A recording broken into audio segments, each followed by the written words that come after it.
يريخو أسف يريخو زرع يريخو يريخ تفش يريخ بزر الشرم يريخ بزروك يريخو زمان يريخو زمان يريخ بزمان يريخو زمان Miss you guys, maybe can't see it, but this place seems to be buzzing.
So welcome everyone.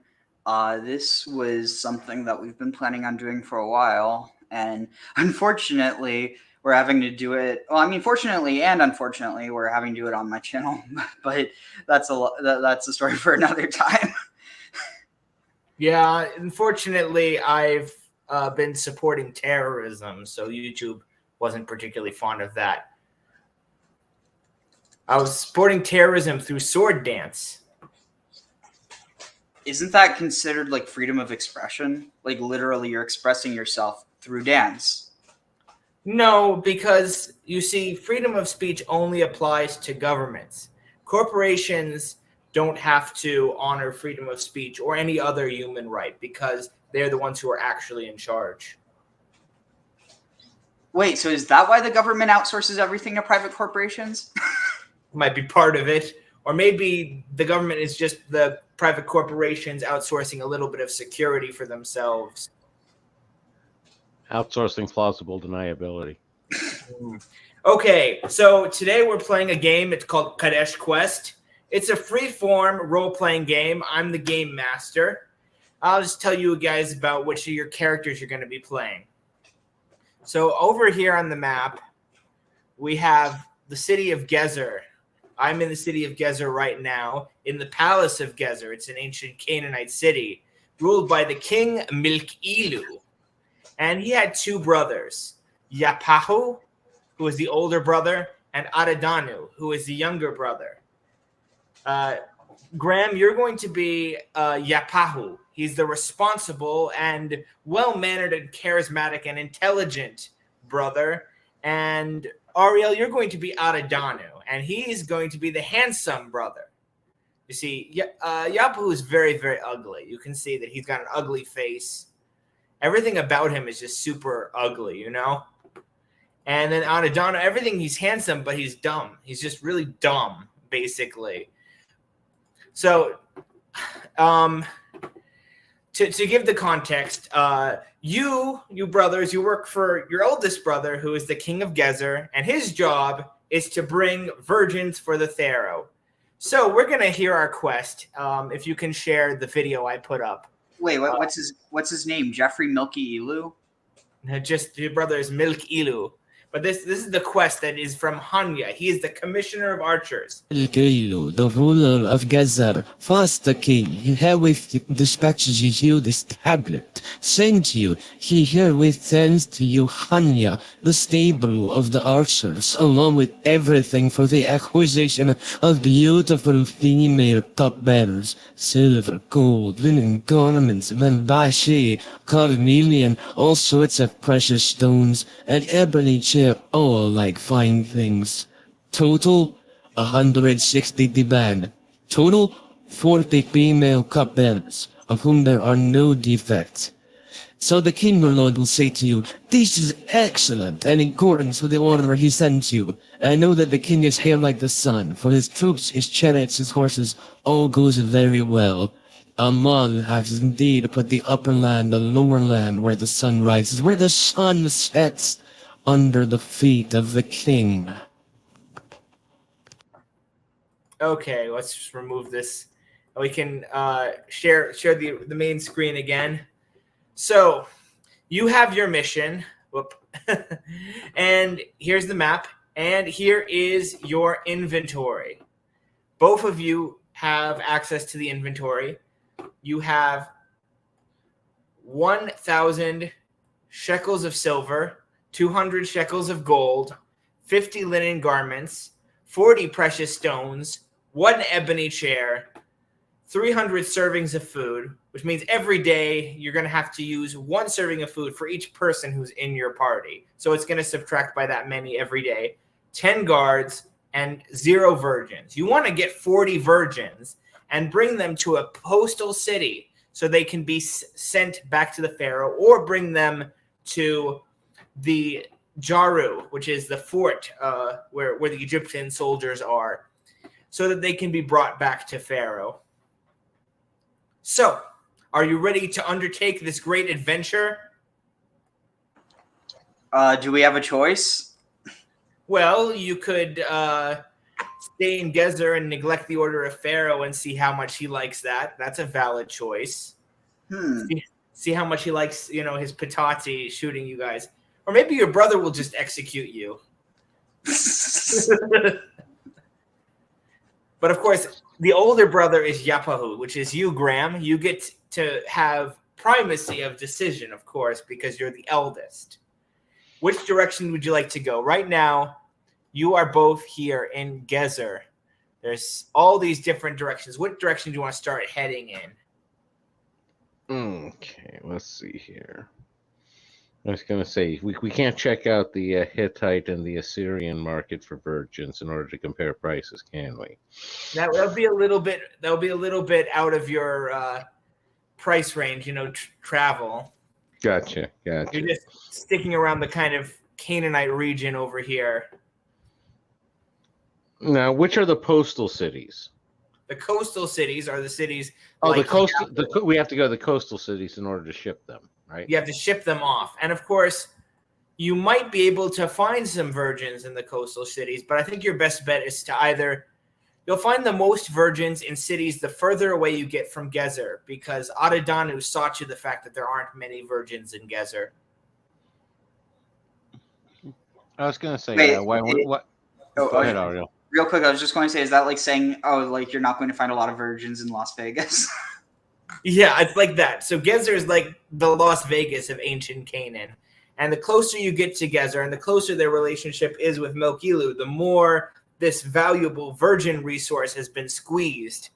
because this isn't the first mission you guys have been on. You've been finding virgins from all over, from this region, which is called the Shephelah in southern Canaan. You've been bringing all sorts of virgins for Pharaoh.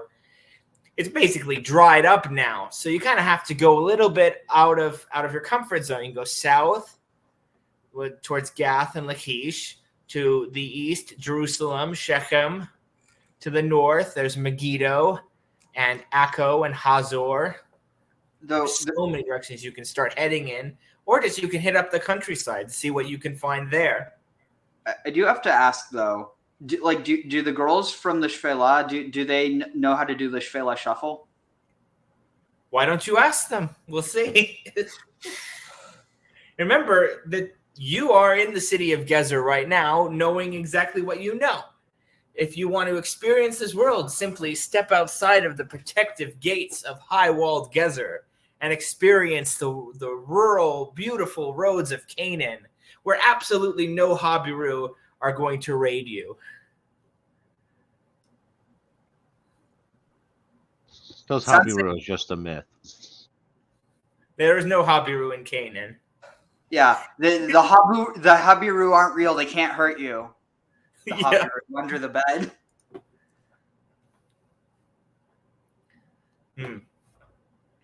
Okay. Well, you guys ready to choose a direction? You see the map, right? You can see all the little city names. So where you start walking towards. I was going to say, you want to head sort of towards Jerusalem, hit the one sort of northeast of Gezer there. So you want to go to Muhazu? Muhazu, yeah. Yeah, so that's about a 1-day journey. So you can basically just go ahead and stop in the city. And this is a city that's basically under the control of Gezer. It's one of those subordinate cities that's under control. There are about 50 some odd families there. Some of them might have some daughters you might be interested in. What is your game plan for this town? Maybe use that as like a layover, or is it like middle ground between there and was it Shechem? Well, it's definitely kind of on the road to Shechem. You can see that Shechem's over here. There's kind of like hill country here. Sorry, I meant Beit Shemesh. Yeah, it's near. It's kind of between there and Beit Shemesh. So maybe we could use it as like a stopover to Beit Shemesh. I don't know. Yeah, you can stop over. Yeah, that's my thought. My thought is you head there and you work your way there, Beit Shemesh, Jerusalem, up to Shechem, and then work your way inland, and then work your way back to the coast. Depending, you can head back earlier depending how many virgins you get. Yeah, well, you start in Bet Shemesh, and because you have 10 guards and there's the two of you, now you have to subtract. Now you have 288 servings of food.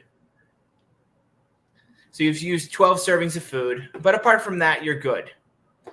Your guards are wondering if you're going to find any virgins soon, because they're kind of thinking, yeah, let's go out and have a nice adventure together. Let's find some virgins. Do you want to see if there are any virgins in Muhazu? I mean, is there a cost to it? No, it's a perfectly valid use of a turn. Okay. We should probably do that. Of course. So you went to a house, and it's a little bit dilapidated, and you find that there is a mother. The father is missing. There's no man in the house, and there's two daughters. One of them is 14. One of them is 19. So what are you going to do? They are very pretty. They're, like normal pretty,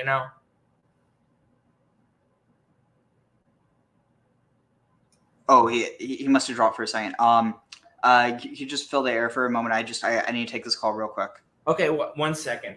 I'm going to fill the air right now because we're on a quest. We're going to find virgins for Pharaoh. Okay, let's listen to some music. Musical interlude.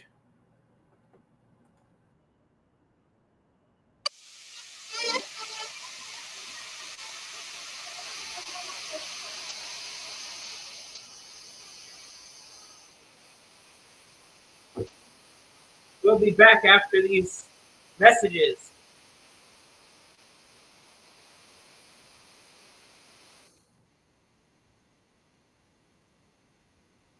This is a musical show.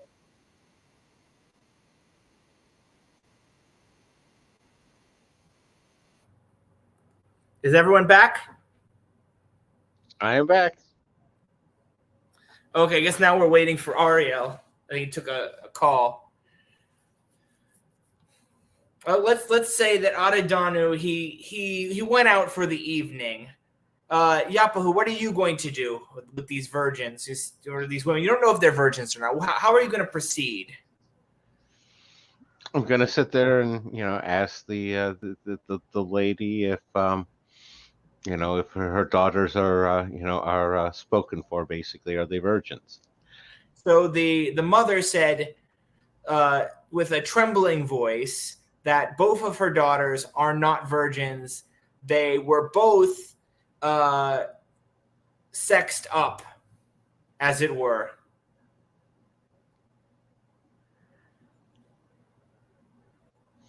How do you respond? I was going to ask her what happened. Is she sure? She says that if you have to check, you can check. And she's trembling in fear. Sure, I'll check. So you pull Business up. is business. Do you start with the older one or the younger one? The older one. So the older one, the mom was telling the truth. She was actually used, or at least she had sat on a donkey. Do you check the younger one? Sure. The younger one is a virgin. What do you do? I sit there and mention that sit there and say to the mother that this one appears to be adequate and would like to give her a very nice place in the pharaoh's household, or she'll be well taken care of. The mother is still trembling. She doesn't know what to say. She's scared of you because she knows that Milky Lou is a very dangerous person. She says that you can take her daughter. Just be careful with her. Okay. But she wants to have 5 linen garments. Will you make that deal? I'll give her a linen garment for both her and her remaining daughter. So that's 2 linen garments? Yeah. She doesn't have much. Sorry about that. What did I miss? We were just, trafficking a 14-year-old. Stop being Epstein. Okay. Well, when you were out philandering, Adidanu, Yapahu was doing business. So he found out that there was a family with a mother and a 14-year-old and a 19-year-old daughter. And the 19-year-old daughter wasn't a virgin, unfortunately, but the 14-year-old was. So he's working out a bargain, seeing how much he can get for her, how little he can get for her. So the mother asked, Will you buy her for 5 linen garments? Is that a deal? I counted with 2 linen garments. One for hold both on. her. How many do we need? How many women do we need? You need 40 virgins. Okay, so let's figure this out. So if we have 50, so we need 40. So that means that if we were just to use all this at that rate, we could get 10. So that still leaves 30. Then we still have all this stuff left. The precious stones are probably going to be worth more than the linen garments. How much are the linen garments worth in terms of gold or silver? I don't know. It just depends if someone needs linen garments or not. Right. There's no set economy. I mean, like, it's a barter economy. They don't have gold. They don't have money. They just barter whatever. Let's see. So what? Okay, I have an idea. Because that was, how many did, 5? She wants 5 linen garments for her 14-year-old daughter. And I was countering 2, with one for the mother and one for the remaining daughter. So that's a good idea. So that each of them can have 1 garment each? Yeah. Okay. Well, she's terrified of you, and you have a charisma bonus. You have a high charisma rating, so she accepts the offer, and you now have 48 linen garments, and you have 1 virgin. After this, all the other families sent away their daughters into the countryside because they knew what was going on, and they knew what Milkilu was all about, and his brothers, they didn't want any part of that. So all the families with young daughters sent away their daughters. Will you spend the night in Muhazu? Is there any benefit to staying the night versus just getting on to the next place? Well, I mean, you don't usually travel at night. You could travel at night. It's just your men might complain that they would walk in the day and in the night. They're kind of tired. I'm not gonna lie, it's kind of thinking this. I show up and the virgin count goes up by 1. Well, I show up and the virgin count will go down. For a second, I was like, wait, why? Because you not being a virgin subtracts, and then I realized, oh, wait. There's only 2 kinds of girls in Gezer, those that know Yoni Ben Sion and those that want to get to know him. I feel like I'm missing something. Who's Yoni Ben Sion? I don't know either, but Adadanu, he's the handsome guy. So because he has the handsome bonus, and you got a good deal. So you have 1 virgin, you spend the night, you've already eaten your meal, and it's in the morning. Now you can move out. You're in Muhazu, it's right here. And it's pretty much a 2-day journey to Bet Shemesh. So you're going to have to camp somewhere in this vicinity. It's kind of mountainous and hilly there. Is that safer or less safe? Well, you can choose whether you want to go by the road or by the wilderness. You'll be a little bit slower going by the wilderness, but Habiru might lurk on the road. What do you think, Graham, big bro? It will take you 2 days to cross this space, if you don't use the road. But if you use the road, it will only take you, 1 night. You only have to spend 1 night in the open. I say may as well take the road since those are mythical. Worst case, we could always bribe these people that don't exist with some stuff to leave us alone. That worked with the sea people. Yep, and you may meet some sea people eventually if you choose to go on the coast. They might work for you. We're off to the coast to see what sea people we can see, CC. Okay. Maybe the pharaoh will accept a virgin mermaid. Okay, so you've done your marching for today, so you do your subtraction. We're going to subtract 13 because now you have a virgin too. So you have 275 servings of food. Theoretically, is there the option to not give the food to our guards and there's a risk that they'll leave us?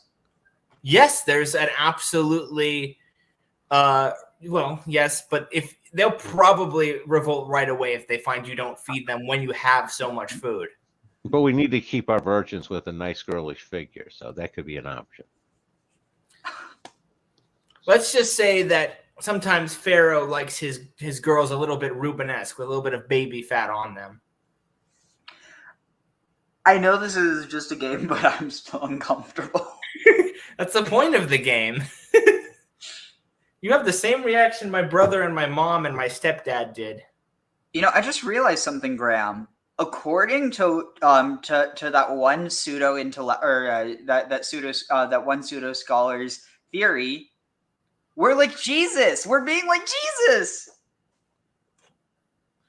Okay, so you're actually on we the need road. more drugs. I think we need more drugs. Oh, are there drugs? Do you want there to be drugs? I guess maybe you'll encounter a drug seller on the way, a cannabis merchant. A Scythian. Yeah, well, you haven't encountered any. You've encountered a wandering band of Shasu. They don't seem violent, but they all carry bows and arrows and daggers. But they have some women with them. There are about 13 women with them, and about roughly the age you may be looking for. How would many you like to shasu? proceed?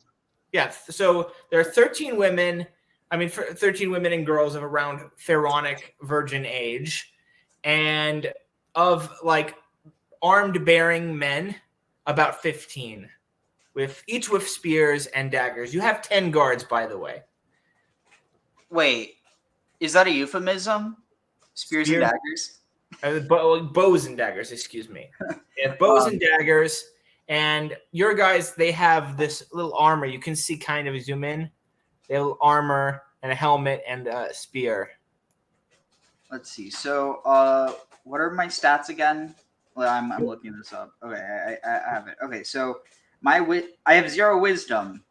Am I really that dumb? You're really, really that dumb. Let's see. So, wait, can I use my attractiveness in order to try and play on the Shasu's? I don't know.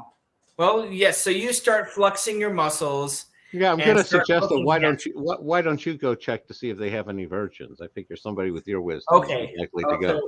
So you're going to send Adadanu to the Shasu. So exactly. What do you tell the Shasu? I should probably come bearing some gifts, right? Okay, so what are you're going to offer them? Oh, no, I mean, like, I think we should probably, like, in order to kind of, get them a bit more amenable to us, we give them gifts with no expectation of anything, and then we make an offer to trade. Well, that sounds surprisingly wise for you, Adadanu. Dang it, I'm sorry, I can't dumb myself down enough. Okay, well, okay, so what are you going to give them as a gift? Wait, I'm going to sit there and don't pull the stunt you did last time by giving away all the gold to the first person. That's always a bad idea. So what do you give them? I have a question. Which skill would correspond the most to, like, crafting? Crafting? I guess intelligence and strength and dexterity. Interesting. Just a combination of them. Okay, so maybe I'll go and I will present them with a single precious stone which has a carved image of their god Yahweh on it, and actually, wait, that might be. Wait, no, they don't have aniconism yet, so they're not going to kill us for doing that. Okay, so yeah, you offer them 1 precious stone as a gift.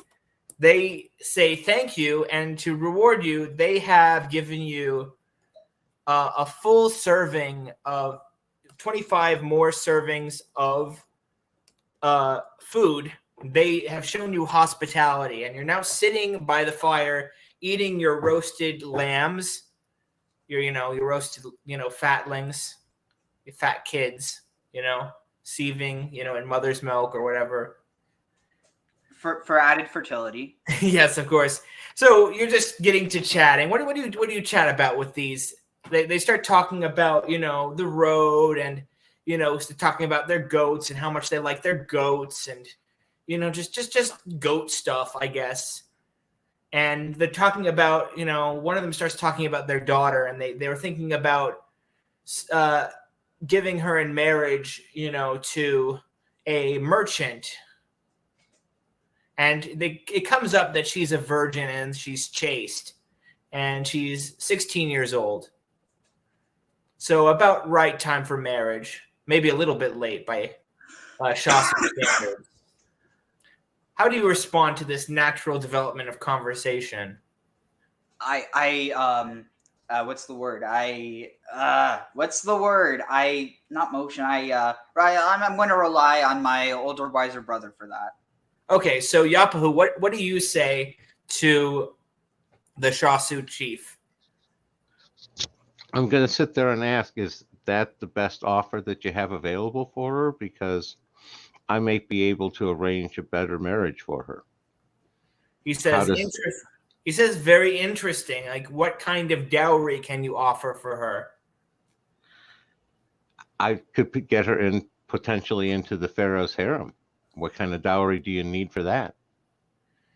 he says that he is insulted by that option, and he leaves, and he gives you your precious stone back. Hey, but we still got the free food. Exactly. But you gained a negative reputation point with the Shasu. Okay, so going forward, maybe don't be so obvious or so what's the word? So transparent. Yeah, dude, just trick the parents into giving. Or better yet, ask them their opinion of the pharaoh first. Yeah, or even just abduct the girls just by themselves. No, I just realized telling the Shasu that you could get their daughter into the pharaoh's harem is like telling it's basically the equivalent of telling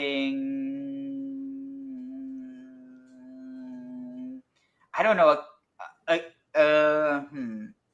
wait, I got this. It's the equivalent of telling yeah, honestly, I don't know where I'm going with that. But the point is, the Shasu did not like the Egyptians. No, they didn't. It'd be like telling, Gram is out again. Is he in Arizona? No. Florida. Oh, I hate that music. Oh, yeah. So now you're by yourself. Yapahu has gone to sleep, but Adadanu might want to have some fun at night. What do you do? Ooh, I have an idea. So we've only got one virgin right now. Yes. Okay, so I think I know where you're going with this. I don't think you do. Okay, so I not like giving it to her, but just like for her to wear. So give her one of the linen garments and a precious stone, to make her look all nice and everything. Oh, make her look pretty. Yeah, and then we go out into the. Well, don't take it away because it's still part of the party. It's not giving it to her.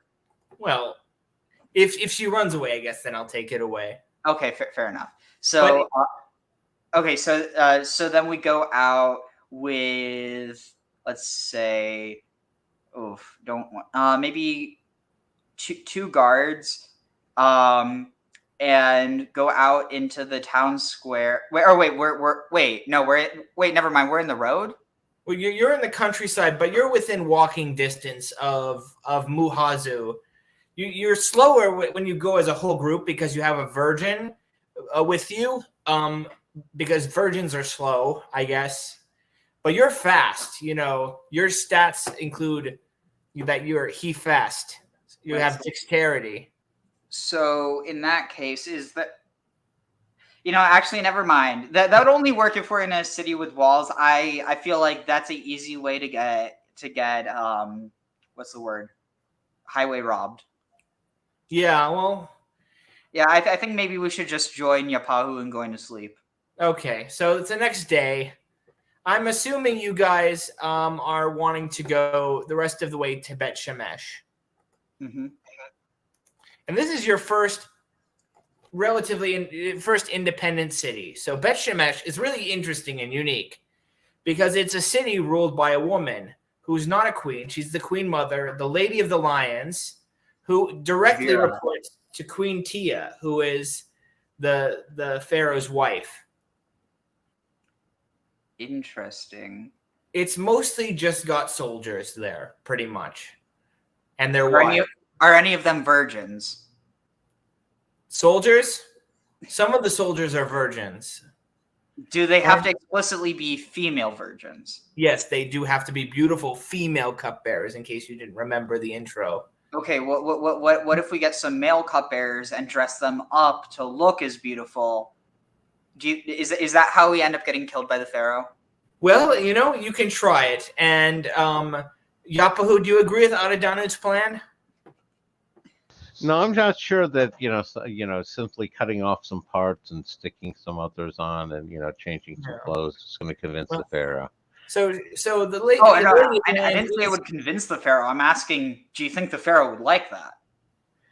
Well, you know the pharaoh more than me. You live at the same time. I'm living like 3,000 years after the pharaoh, so you know the pharaoh more than me to see if he's gonna like it. I'm going to Aren't you sit there and milking say Lulu? I'm going to say probably not. Yeah, I would say, but the Lady of the Lions is willing to offer you some more guards if you give her 100 servings of food. She'll give you 10 more guards. She says that if you continue to the east towards Jerusalem, or especially towards Shechem, that there are many Habiru around, and there have been reports of Habiru raids, and Shasu have been talking to the Habiru about you. That's what she's heard. Graham, or sorry, Yapahu. Why'd you do that? We could have just. You look like you caught on fire for a second. Okay, well, do you want to trade 100 servings of malabashi for 10 and add 10 guards, so you have 20 guards? What if we counter that? Like keep the ratio, but 8 for 80. So Well, 8 for here's the issue though: is do you really want to give up food? You're going to have to feed those guards. That's true, but Well, she we also also- has to feed it. But what the Lady of the Lion says, well, I also have to feed my troops. But we're taking some of away, so we're going to feed them with the food that we take with us. Yes, of course, but unfortunately, she is saying, well, you're going to have to pay some kind of toll, or I won't let you leave. Of course. So what are you going to give me? I think we should do 8 for 80. That way Okay. I was going to say I was going to offer her that precious stone that we got back. She Yeah, but takes one look at it and she notices the idol on it, and she said, that's what I was going to say. Adadanu, you really have no talent for art, but man, you are handsome. If you give me one night with you, I will give you 80 for 80. I mean, 8 for 80, excuse me. Okay. So you spend your 80.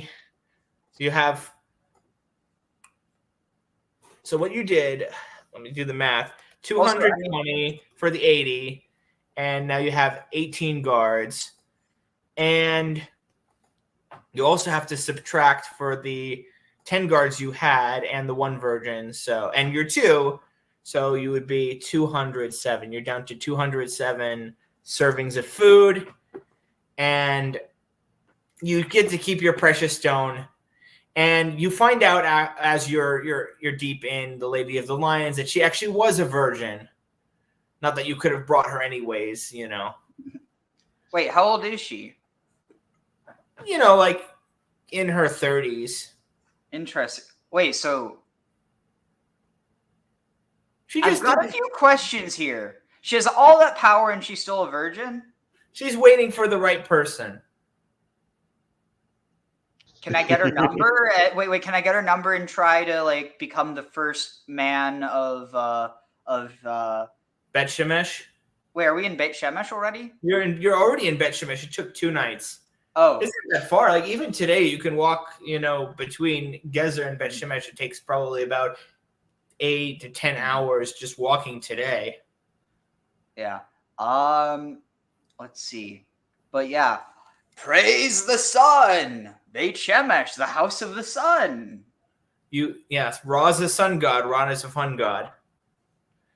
So you've increased your reputation with Queen Tia, and you've gotten more guards. But you also, so I think Adadon is making good use of his handsome talents. And so you wake up in the morning in Bet Shemesh, and you have your extra guards. So what direction are you going to go? So there's different options. You can go south to Kultu. It's a smaller town. You can go east to the vicinity of Jerusalem. Start going northeast to Shechem. Each of these are going to take about 2 nights in the wilderness for each of these if you take the road. 3 if you don't take the road. Same for Hebron. How far is it from Hebron to Jerusalem? It's from Hebron to Jerusalem. It's 2 nights without a road. 1 night without a road, No, just direct with a road. Wait, so one or two? It's 2 days, let's say, if without a road, and 1 day with a road from between Hebron and Jerusalem. But between Bet Shemesh and Jerusalem, it's 2 days with a road, 3 days without a road. Let's see. Because there's mountains and Is hills. there any reason to go to Hebron? There might be virgins there.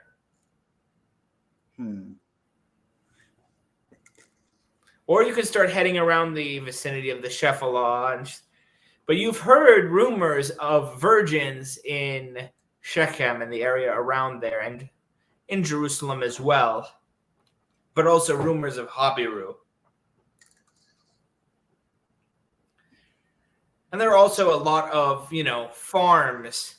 And, when you have raids by the Habiru, sometimes the Habiru do leave virgins when they take the food and burn their houses. But usually they don't leave virgins. Interesting. Obviously, the final decision rests with Yapahu. Unless Adadanu suddenly starts walking and you can't stop him. Yeah, that I hate it when that happens. He can make it to any of those cities. He can make it to Jerusalem immediately or Hebron immediately if he goes by himself. The problem is Yapahu is slow and the virgins are slow. Yeah, And if you get jumped on the trail by yourself, that doesn't go well. Yeah, I think I'm just going to use my cannabis. I'm going to refer. That's the word I was looking to. I'm going to refer to my older brother. Okay, Yapahu, where are we going? We're going to Jerusalem, start going to Hebron. I'm thinking due south, which whatever's going there. to Kiltu. So Yeah. you're in the Shephelah. You're going to the Shephelah, and you are close enough to Kiltu, let's say. So Kiltu is We're close enough to kill to what? Kiltu, the city of Kiltu. I was making a joke about, okay, we can kill two Habiru now.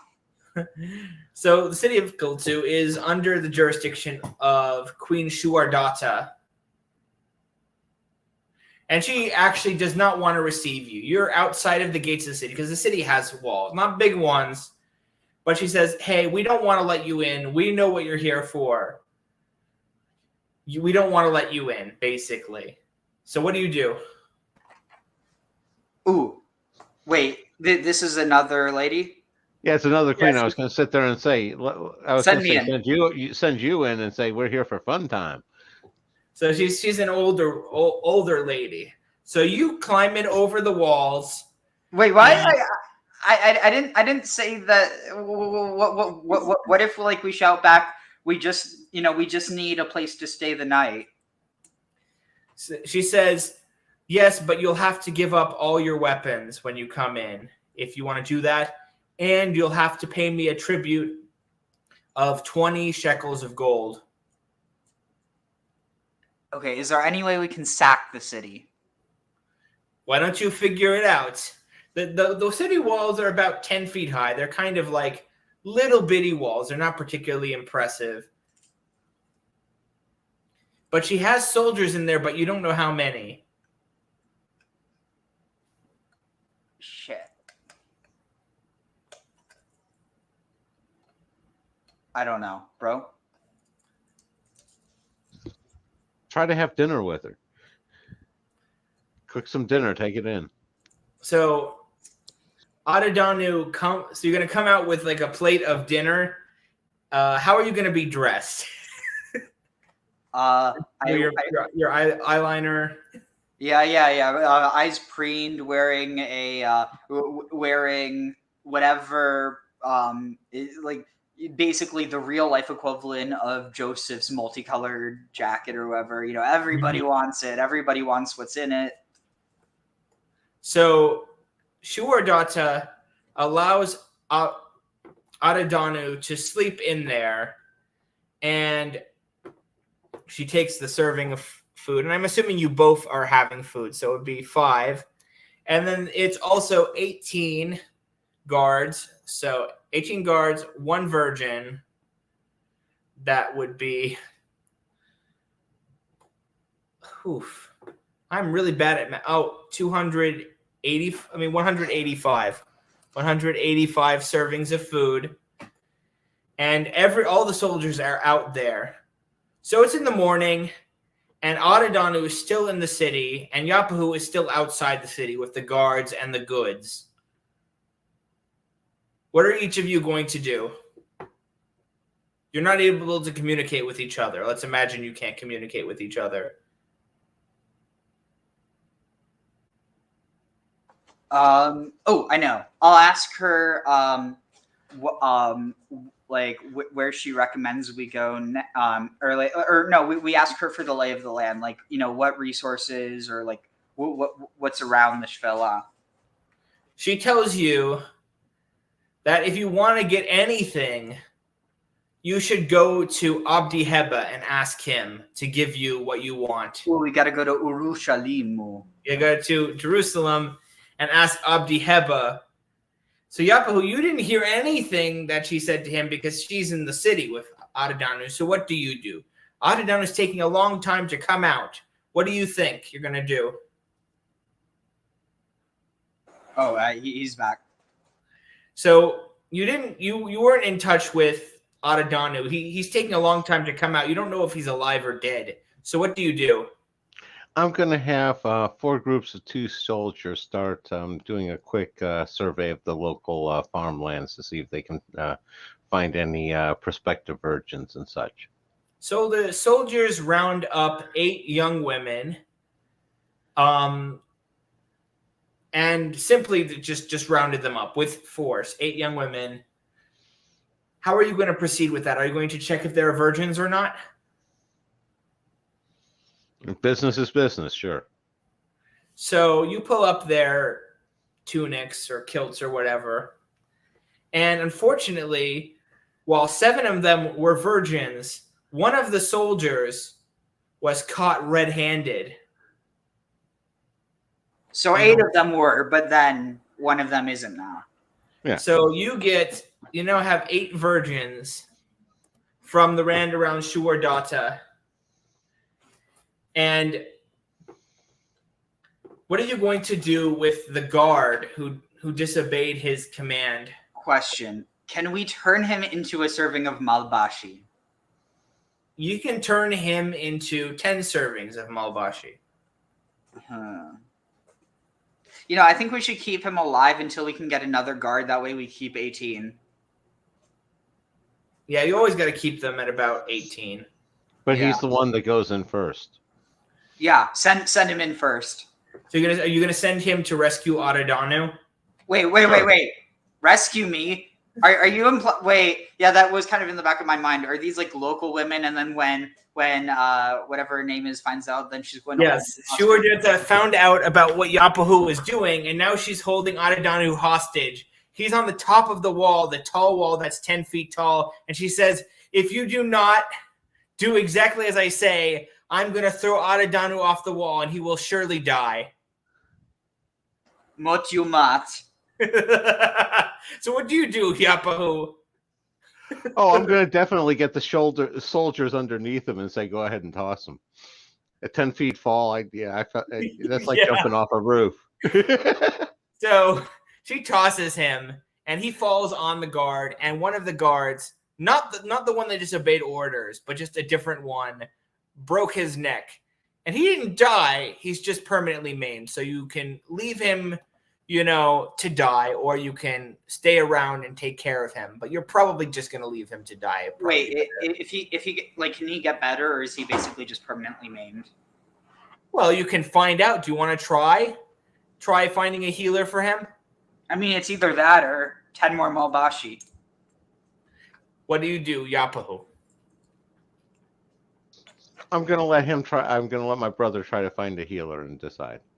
So Adidanu went out into the local area, but they had all heard what you were doing. But a local witch, who was not from Endor, was not the witch of Endor, but a different witch, said that she could heal a broken neck if you give her 20 shekels of gold.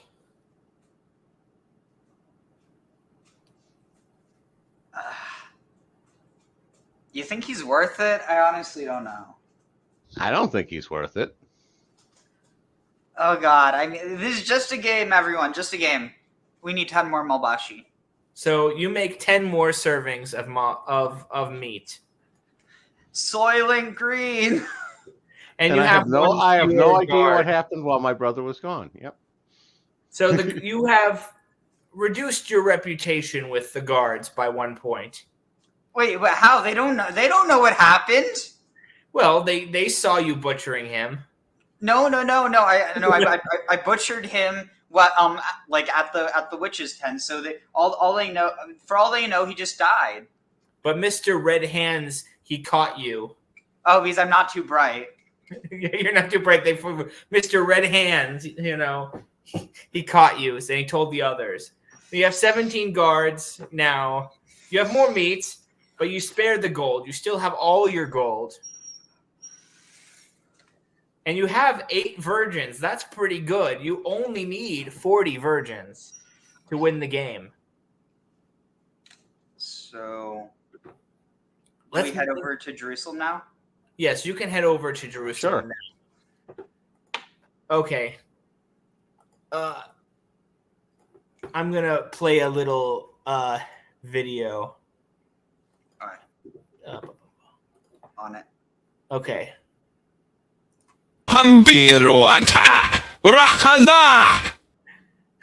So you've been attacked by Habiru.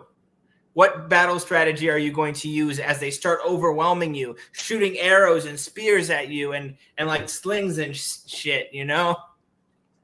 Ooh, wait, how many of them are there?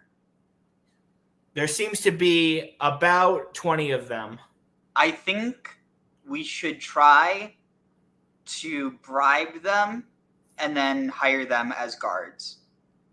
So the Habiru say, why would we want to work for you? We just want to kill you all and take everything you have anyways. And they start killing you. They've killed 2 of your guards so far in this turn. Let's go to the inventory. So 2 of your guards have died so far. Well, I mean, it's... And yeah, they also ran off with your ebony chair. And they also took some of your gold. But the good news is they only took a little bit before the rest of your guards fended them off. So that's the good news. Fended them off. Did we kill any of them? So you killed one of them. So you can make 10 servings of malbashi.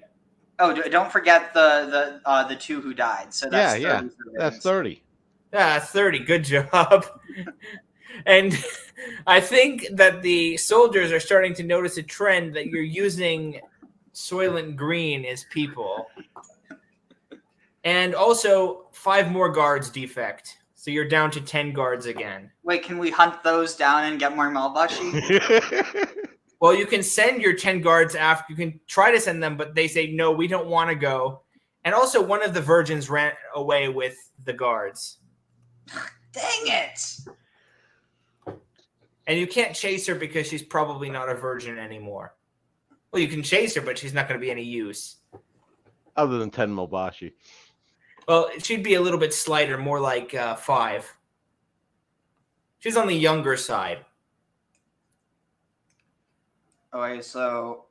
God, this game is so fucked up. Wait, can we try to ambush the Habiru who stole our ebony chair and our gold? Yes, you can do that. The men actually appreciate that. And when they see that you're making plans to get back at the Habiru, the 5 guards that ran off before come back. But the virgin is still ruined. So you find yourself in the Habiru camp. Wait, but I mean, is she still with us, but she's just not a virgin? I'm going to have to make a category for non-virgins. Do you want you have to, a non-virgin then you have, eating your food? You have to decide if she's a camp follower or if we make her Mobashi. God, these decisions. Wait, hold on. Wait. No, but you know what we could do? Oh, God. What? I feel horrible for even saying this. Like, it's a game, but still. Okay, we could sell her in another town for other stuff because we just need to get the virgins for Pharaoh. That's it. Yes, that's true. You can sell her for something else. Although you actually have lots and lots of valuable resources. You have a lot of gold. But right now you're actually in front of the Habiru camp, and your men think that you're going to lead an attack. So you're overlooking their little camp. They have their tents. Ooh. They have their fire going. There's about 30 of them there. Ooh. What do you do? Ah, dang it. I feel like this is too smart of a thing for me to think of, though. Okay, I have an idea. I could suggest to my brother, it's too bad we can't just poison them all. I mean, we have all this food, but I don't know how, I wouldn't know how to. So what are you going to do, intelligent Yapahu? So we're up above them. Is it like on a cliff above them? So you're like, on an overlook. So you're like, there's a little bit of like a rocky, craggy hill overlooking their camp. Kind of like, you ever seen the movie where they're waiting and they're ready to ambush. Yeah, because my thought is have some of them use like arrows from up here and then have some attack down there. Yeah, but you don't have any bows or arrows. Your guards unfortunately simply have spears. What we could do is like forage for local plants, like poisonous plants, and then cook that into food and make it look like like there was a caravan that was attacked and that like food was left over, and hope that they eat the poisoned food. That's a good idea. We'll see if that works. So how many servings of food are you going to poison? Oh, it's just a suggestion to Yapahu.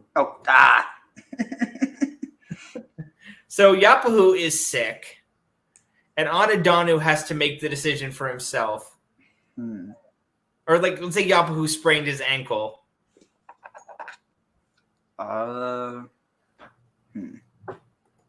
Maybe use.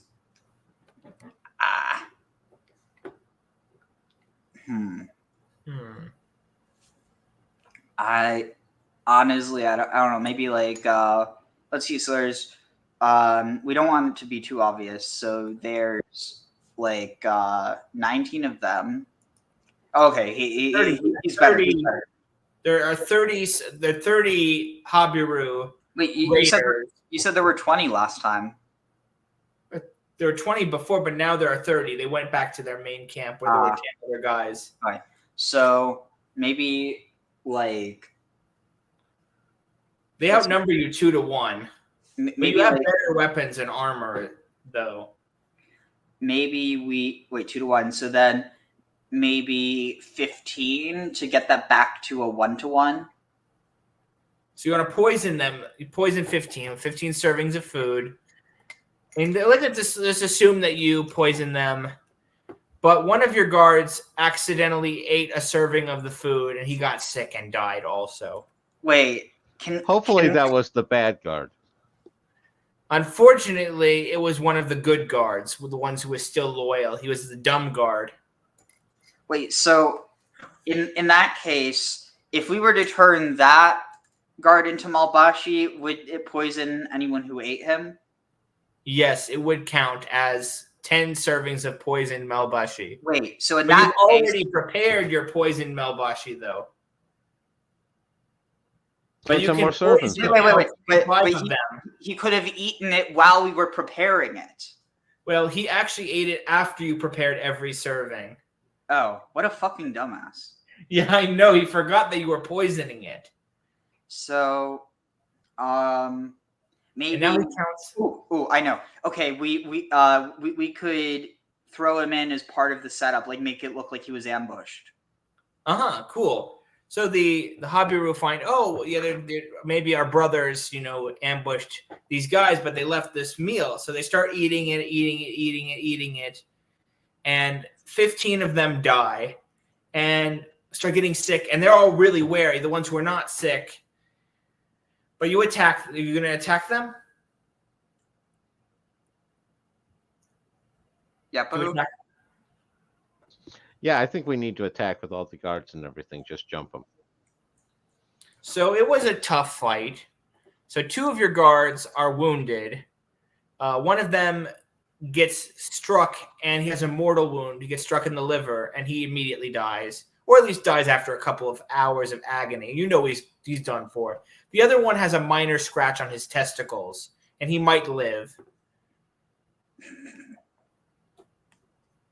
But you were able to get your gold back, which is nice. And you were able to also take some of the resources that the Habiru had. So you now get your chair back, of course. You can get some of their... You now got 10 more linen garments and even 30 more gold than you had before. And their food, you also get 50 more food. Okay, and then we don't forget the guard who died.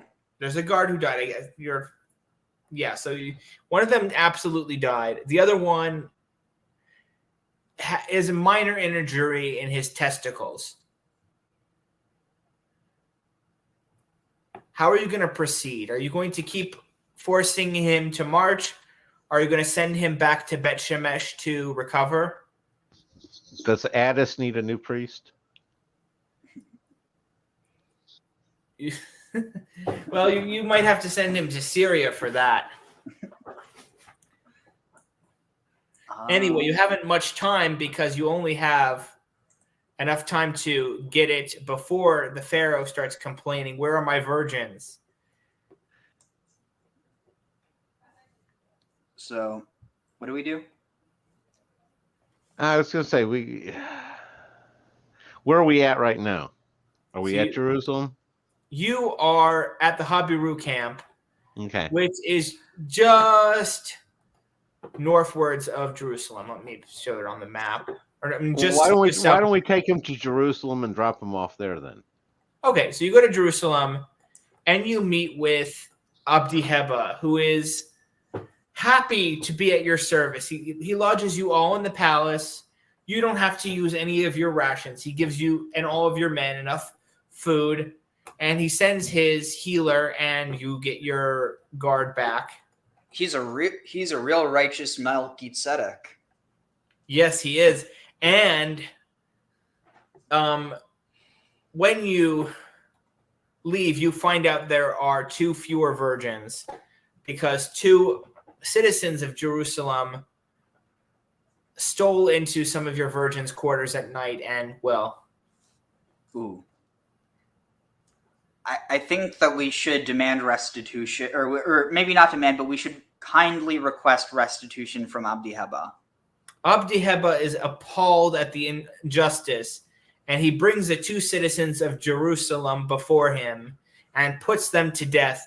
And in restitution, he gives you 10 more virgins. Ooh, nice. Also, question. Those 2 citizens, can we get 20 more Melbach? Or is that a bit too much? Abdi Heba is appalled by your insinuation of cannibalism, and he kicks you and all of your cohort out of the city. Also, I should clarify, when I say can we, that doesn't mean, I should clarify, I meant like a more so like what if, I'm not, but yeah, from your own. You have a trait that allows you, whenever you're thinking about what you're going to do, you simply say it out loud. So you're now kicked out of the city, but you do have 15 virgins now. And you have destroyed your reputation with Abdi Heba. He kicked you out to the north, so you're just south of Shechem. I think we should leave a precious stone carved with I'm going to try to make an image of Hebat, the goddess of Jerusalem, and hope that gets some of his favor back. So you offer him a precious stone, and he takes it. He doesn't do anything else. He doesn't let you back into the city. He just takes your gift. I think he likes it. So you're outside of the gate of Jerusalem. You've already gotten your food, and you can make your travel for the day. You're about 1 day from Shechem. I say we go to Shechem. Yeah. Meanwhile, I'm upset that we lost a potential friend. So Labayu is the king. It's not the first time. Labayu is the king of Shechem, and he takes both of you into custody. He doesn't steal any of your stuff just yet, but he's taken you into custody and he's made you his prisoner. And he sends a letter to Milkilu saying that Milkilu needs to send him 100 shekels of gold, or he will castrate both of his brothers. And you are waiting in Shechem. What do you do? What if we wait? I mean, what could possibly go wrong? How many shekels of gold did we have? He's already taken all the gold. He's not going to steal it. He's not going to take it off your hands because that would be stealing. But he's also coercing the brother to send 100 shekels of gold.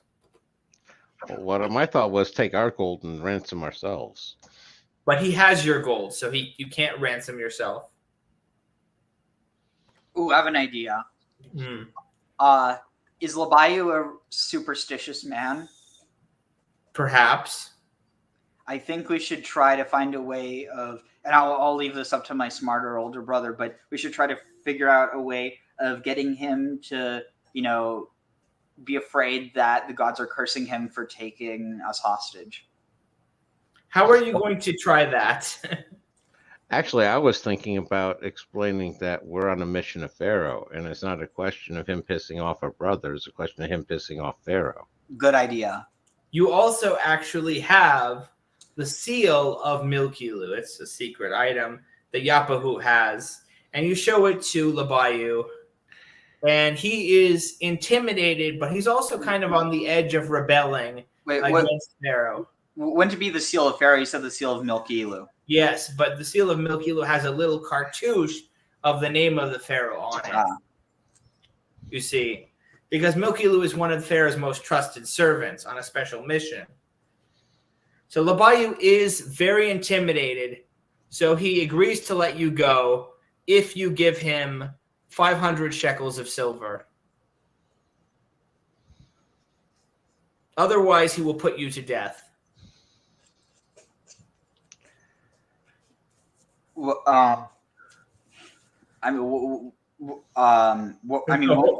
Pharaoh go after him then? He says, well, you're going to tell Pharaoh that I treated you with hospitality and gave you food, which is true. When he was apprehending you, he gave you food every day. And you're just going to say that you paid for your stay with 500 shekels of silver. That's what you're going to tell Pharaoh when he lets you leave. I thought it was 50 shekels of silver. No, it's 500 shekels of silver. How many do we have? 1,000. Can you see the screen? It says all your resources. Okay. One non-virgin. Oh, what if we offer him the non-virgin? He says that he's not interested in non-virgins because he's already married. But he's not interested in a peasant girl. He still wants 500 shekels of silver, and you better hurry up or else he'll put you to death. What if we offer? What if we offer him 200 shekels of silver and 30 shekels of gold? He starts by executing one of your guards. Can we have that guard from Albashi? No, because you're still apprehended. And he overhears you talking about butchering your guard that he killed. And he's appalled. And he raises the price to 600 shekels of silver. We pay him. We pay him. No, I think we should try again. No, we pay him. We pay him. And as soon as we're out of the city, then his reputation's shit. Because we're going to tell everybody about how awful he is. Okay. And you know what we'll do? We're going to start spreading rumors that he's the one butchering people and eating them. Exactly. Okay. So he's heard you talking and whispering about your tomfoolery. No, I don't. I You're don't say a 800. word of that till after we're gone. I just Yeah, say, yeah, "Hey, no, I Well, leave." you were Adano has that trait that whenever he thinks of something, he just No, says, but that I was said- me. I never said anything. I No, but said he we agreed pay with it. you. No, but the he thing is agreed that that we paid it. And then, Yeah, Now he puts another one of your guards to death. wait, hold on. No, he said that we pay him, so we did that. yeah, no. And then- If this isn't a case of I was keeping it in my head, the deal was I paid it, and I wasn't going to say a word to Okay, so anybody you about pay what him we're the gonna do. 600, and then and we he kills your guards just to be spiteful. He kills all of our guards to be spiteful. No, just one of them. Just one of them because he looked at him funny. Well, that's It's But not yeah, nice, but he did that. Also, the non-virgin ran away with his son Ayabu, which is fine because she's useless. Okay, so you are now just outside of Shechem. Which direction are you going to go? I think we should go to Beit Shean to find some weed. Yeah, so Bet Shean is an Egyptian garrison. And you are received by the pharaoh's men.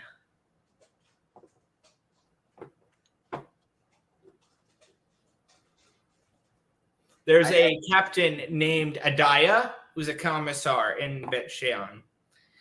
And he's asking you, and he obviously gives you food because he sees your seal and he sees that you're representing the pharaoh. He gives you food so you don't have to pay for any food.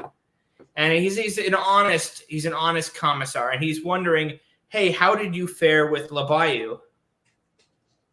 Should we be honest, or should we lie and tell him like everything that happened, but then add in that he's also eating people that he's killing?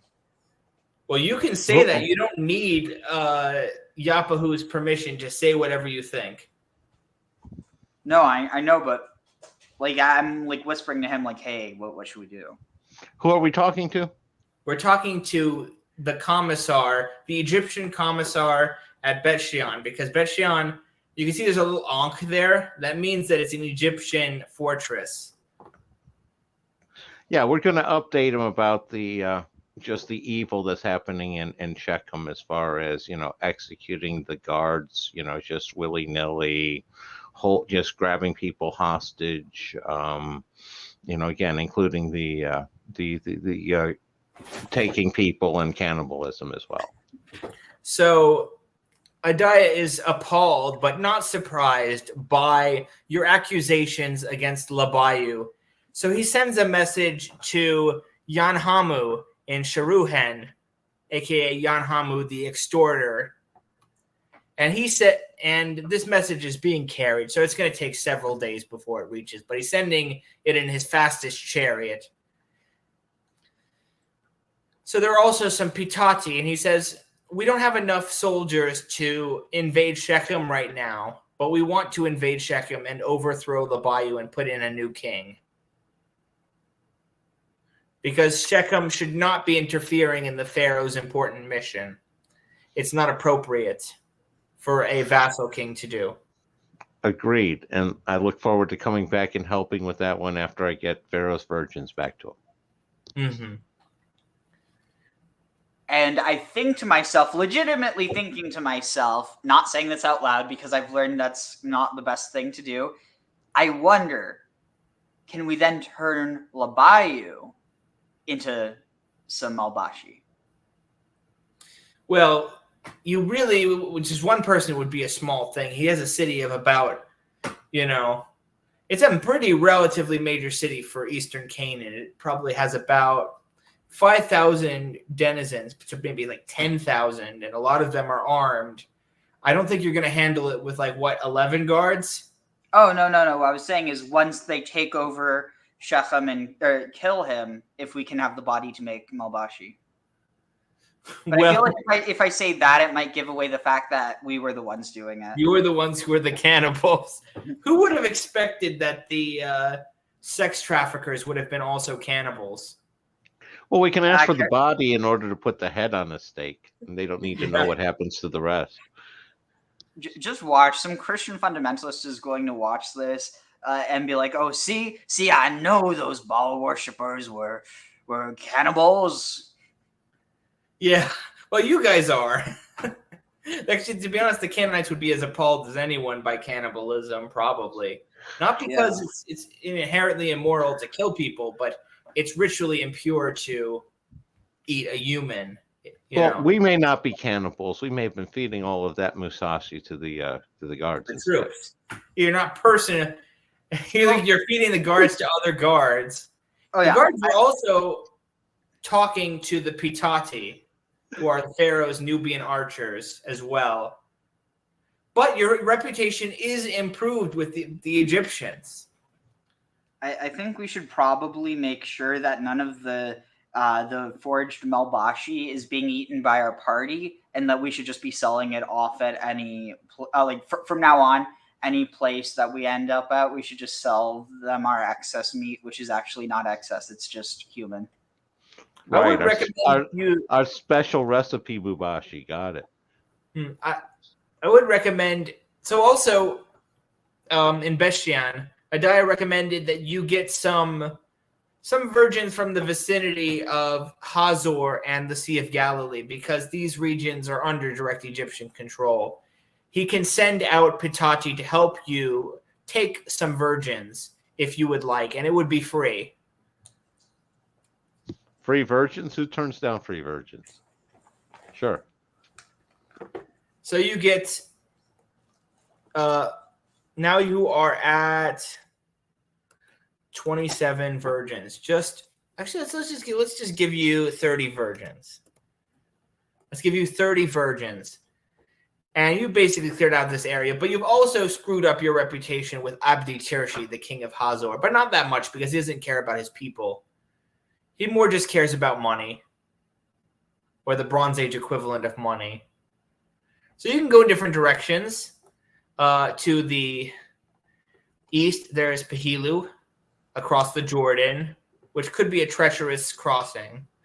To the west, there's Tanakh and Megiddo. To the north, there's Hazor and Qadesh and Lashem, and ultimately Damascus.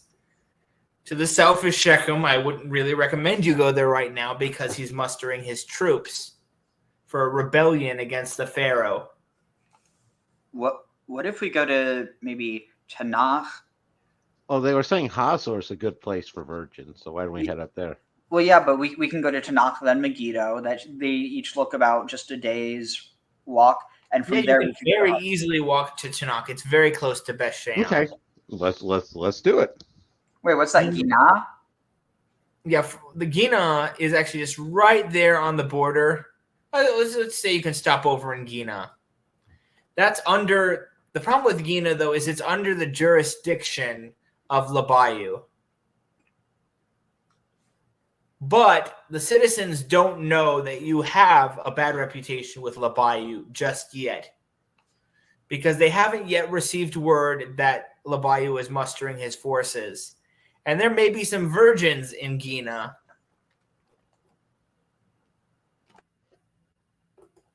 But Gina is also on the border with Tanakh, which is a tributary of Megiddo, and they kind of covet this city as well. Are you going to try to get some virgins there? Because there is 2 families there, each of which has about 5 virgin-age girls. So if they are virgins, you would get up to your 40. I may as well try to knock it out. Okay. So the 2 families understand why you're there, and they say, all right, well, we will do it for 20 shekels of silver or 10 of gold for each one.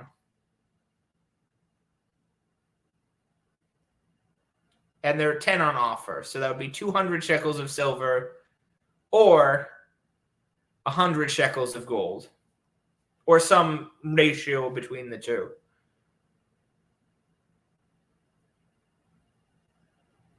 I refer. And will they allow us to verify they're all virgins first? Yes, they already say, well, we know what you're up to. They're virgins. You have to pay us, though. So we also want your chair. but they both want your chair, and they both can't have the same chair. But they are both families are demanding that they get the ebony chair because they've never seen it before. They've never seen a chair before. I say one of them can have the chair, and one of them will pay the, basically the gold, the gold shekels too. Well, one of the families accepts that you're going to pay the gold. The chair is going to be on top of the gold, so you're going to pay the gold price for The chair's on top of the gold? No. Well, you don't If they want your want- virgins. I do want the virgins, but we were agreeing with it before the chair. That if they want the chair, you got to negotiate the chair as part of the deal. You're talking about gold and silver shekels. No, both families want the same price, and they each want the chair. You're going to have to figure out a way of negotiating that. Something for the family that gets snubbed of the chair. You see, they're selling their, adolescent daughters. They should at least get a chair. My thought is, I'm going to talk this over to my brother, go to the side, and say, my thought is we just leave them behind and go to the next location. Wait, sorry, who are we leaving behind? The whole city. The city of Gina. Wait, what do you mean? If they're going to be unreasonable, I just don't. It's not worth it. It's not worth it. For what? The last 10 virgins, they're basically price gouging and trying to make a deal that there's no way it can be satisfied. So, Wait, what was best the deal? option is to stop. Oh, they were starting out negotiating with gold and silver. Then they both wanted the chair as well, and now both of them don't want to do the chair with the deal without one of them having a chair. And I'm saying the option is saying fuck it to both of them. We're out of here. How much gold and silver did they want? So they wanted per each of them either 20 shekels of silver for each or 10 shekels of gold for each. Yeah. But they also each want a chair. They both want the same fine ivory chair. Wait, who's both? Both families. They're two families with five girls each. And at this point in time, I say we turn around and leave them each with 5 daughters that are going to be living with them that know were being sold out from underneath them. Well, They're going to have to deal. They're going to have to deal with the daughters. So I mean, to be fair, that's kind of just society back then. But yeah, I think we should just leave. Yeah, Okay. yeah, no. People who slide the deal out from underneath, you just it's not worth the additional negotiation at some point. Okay, Yeah, so you have 11 guards, two brothers. That's 13. Yeah, so we tell both of them that basically it's like if you're not willing to make the deal, neither of you get the deal. So you've also consumed about 40 servings of food as well. Wait, why? Because you eat. Yeah, but No one oh, fed you. right, we have 30 virgins now. You have your 30 virgins. They're eating well, teenagers eat a lot. I'm really uncomfortable. I know. It's horrible. Maybe we should get demonetized at least. Hey, where did Yapahu go? I Because he's swear. training. He keeps on getting knocked off the wagon. So he got knocked off the wagon. Or the chariot, rather. Let's say that he started going back to. Maybe he can take the 30 virgins and start heading back to the port. Well, I don't know. He'll have to decide. Why don't you take some of the virgins and head back to the porter, and he can get the rest of them. Well, I mean, if we go to Tanakh and Megiddo, that's on the way to the port. True. Yeah, that's on the way. We'll go on the way to the port. Go to Megiddo and then hit the port and see what we got, and ship off what we got. So you've gone to Tanakh, which is ruled by King Yasdata, who's the brother of the more important king, Baradia of Megiddo. And he's saying that to come into his city, you should bring him a gift. He kind of wants something that lets you into the city. Wait, so what's his name? Yasdata. How do you spell that? Yasdata. Oh, so like Yas data. Yes, data. Interesting. But with like a dot under the S and also a dot under the T. So Sod and Ta. Yeah, and apparently he's a king who follows strange rules of. Well, he wants a gift. You have to give him some kind of gift. He doesn't know what he wants, though. He doesn't want to tell you. Let's see. So, let me figure this out because this would be something that my character would know, but because it's been okay. So let's see. Tanakh, antiquity. Who did they worship? Who did they worship? I don't know. Let's see. Is it like is it clear what who the patron god of that city is? Let's say that they're not very religious people there. Just normal amount of religious, not particularly superstitious. Doesn't this violate the typical rules of hospitality? Well, he's not particularly concerned with that because he wants to make money. Interesting. Maybe present him with a. Actually, this could be really bad. I was going to say maybe try to come up with like an image or like a cameo of his face, but if it's bad, then it would be an insult. So, maybe. Oh, I know. Take one of the shekels of gold, or actually, wait, no. Maybe. Oh, I know. The shekel isn't very much, by the way. The shekel's like maybe like this much, like a little chickpea-sized piece. Okay, so then maybe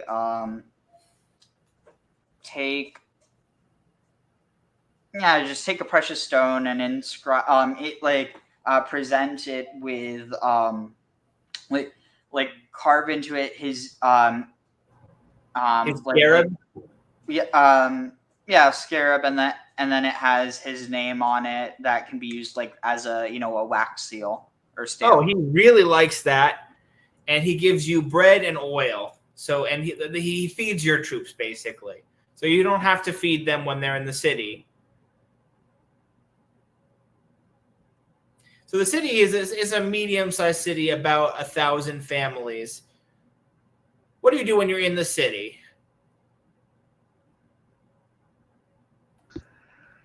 Check around and try to find virgins. And I'll stay in the palace or like the little like area where he is, and ask him if he knows of a good place to acquire virgins. So he says the best place to acquire virgins is at a Star Trek convention. That's not what he says. He says, in Tanakh, he says, if you want to acquire virgins, you'd best go to Shechem. His city is filled with virgins. And I respond to that, telling him about how Labayu eats people. He says, that's no surprise. Labayu is a savage and an evil man, and he deserves to be torn down and torn apart by wild beasts. And if you helped him retake the city of Gina from Labayu, he'll give you 10 virgins. He'll just steal 10 virgins from their families, just no questions asked. Oh, wait, the same 10 that we were trying to bargain for before? No, a different 10. Yeah, why not?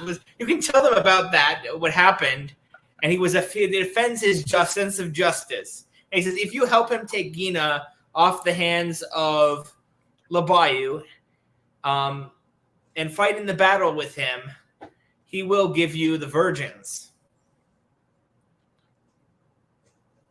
How many people would we have to fight in Gina, and we'd fight alongside though?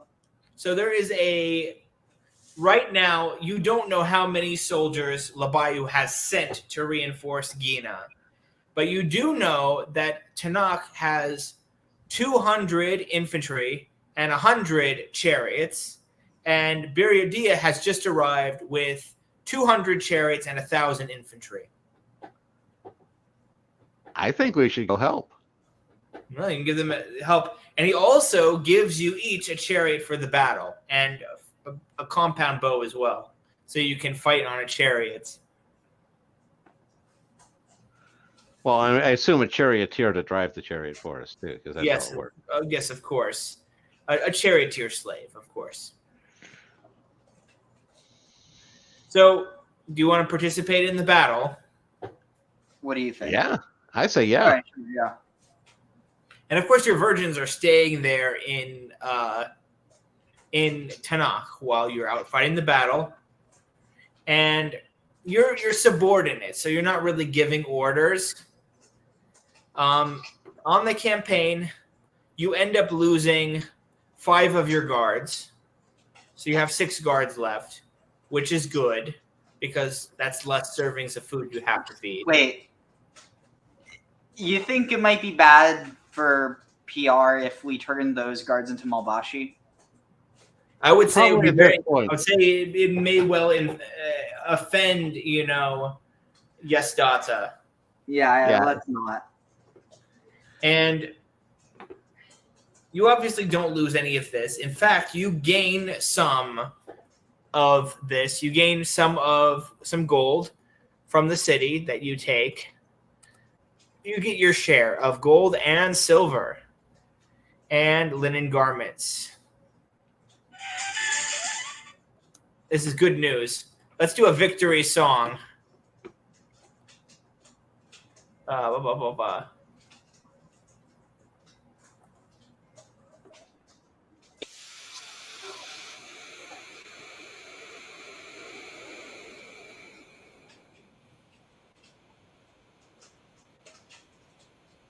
Heads were smashed. Wait, where's the music? Oh, you can't hear? You hear it? No? Strange. No. That's Try odd. another. Try another one. You hear this? Oh, you know what you have to do? You have to make sure that you're sharing audio. So, yeah. I think you can set that. You just have to, here. Vampiro attack! Oh, here. Just stop streaming and then throw it back up a minute. It'll be on Okay. the bottom right. Stop screaming. Present. Share screen. Share. With Oh, audio. I made a mistake, I think. Cancel. Present. Share screen. With audio, it should be on the bottom right. Yeah, it actually says it already has that. Oh, Okay. Okay. All right, let's see. Add to stage. All right, try this.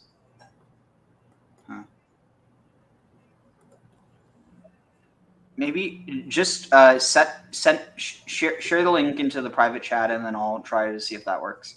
Don't worry about it. It's not important. But no, I want to hear it now. It's okay. I'll share it.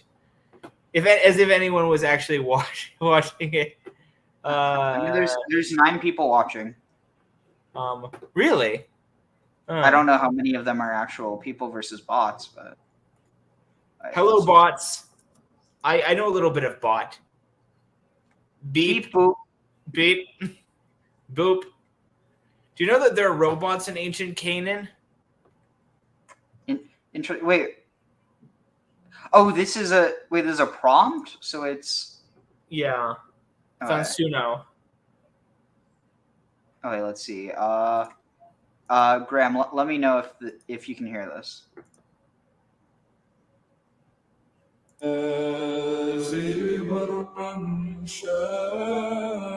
Yes, I can. We must honor the valiant men of the battle.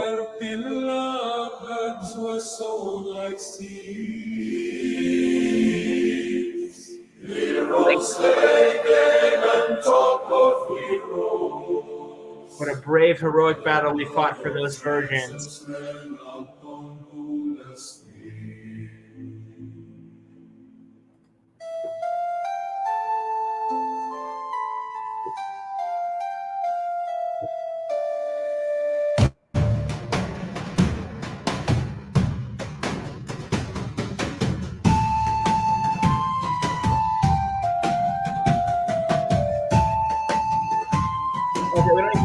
whole song.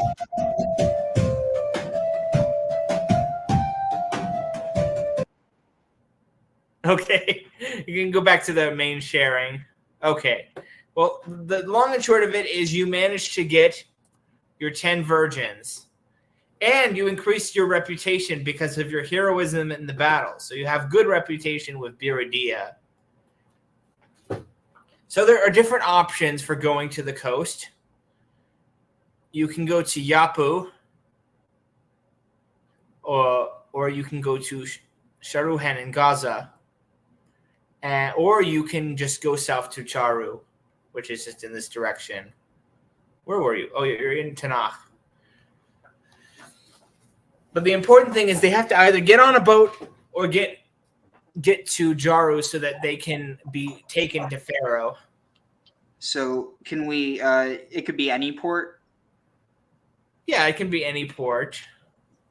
So then maybe we go north to Hatzor. And then go to committee, and then end up either at like Sur or Sidon. Yeah, you can go north. You are going to Hazor, but King Abdi Tirshi of Hazor has a bad reputation with you, and he doesn't like his neighbor Biridia. And he's holding you hostage, actually, but he's demanding you pay. He will not let you leave the palace alive unless you give him 200 shekels of silver and 100 shekels of gold. Let's just pay and go. Okay. That's probably wise. And he laughs at your face. What? He also laughs at your face. Huh. Because he's the king. He's the king of Hazar. Like, wah, Malkilu, he's just an upstart. Who gives a shit about Malkilu? He's a nobody.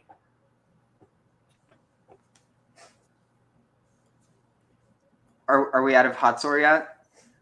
You spent one day in Hazar. Also, you're going to need to use your food. You have 40 virgins, so that's 40 food. 6 guards. 2 of you, so it's 48. I'm so bad at math. 178, I think. Because also Abdi Tirshi ate some of your food as well. All right. Just because he's a jerk. Yeah, it's like We gave him some of the special recipe Musashi. All that. Oh, God. You mean the poison one or the human flesh one? The flesh. The flesh. He thought it was a magnificent delicacy and said he would be, if you could find more like that, he would be willing to give you a reward. How many servings of it do we have left? You have 178, but you gave him 1 serving of the human meat. How much of that do we have left? You still have 9 more servings of human meat. Of guard meat, let's say. Yeah. Long guard. Look. Well, I was going to say we have 9 more available right now. What will we pay for that? He will give you another ebony chair. Sure. Good deal. Now you can both sit down. We can put the ebony chair in our chariot and ride in comfort with our charioteer driving us. Oh, yeah, I forgot to reflect that you have your 2 chariots. In comfort and style. Exactly. So let's see. Where are we off to now? That's up to you. You're on your map. You're now in Hazor. Let's go up to Kumidi. So that is an Egyptian fortress, and right now it's under the control of Yanhamu, the extorter. So I'm going to play a little video. No, not that one. Say to the pimps, Yahu and Adadon, Give me 20 shekels of gold, or I will kill you.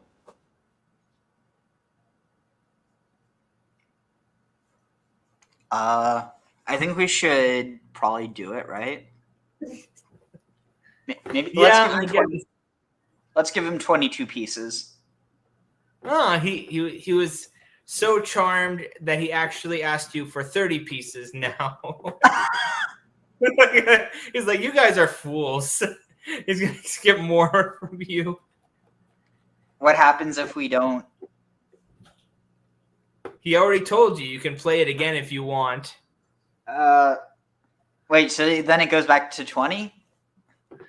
That goes to 40. He says, I will kill you if you don't give him. So, All right, so 30. guess I'll just kill one of you. Which one of you doesn't matter as much? Wait, it's 30 gold, right? Yeah, it's 30 gold now. Might as well. Yeah, I guess. Okay.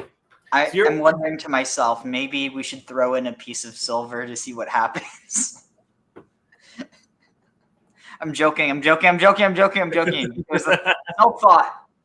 Okay, so you're at Comedy, and that's about a day's ride from Tyre. So can we take like a river boat down? So you take the river boat on the Litani River, but the rapids carry off 3 of your guards.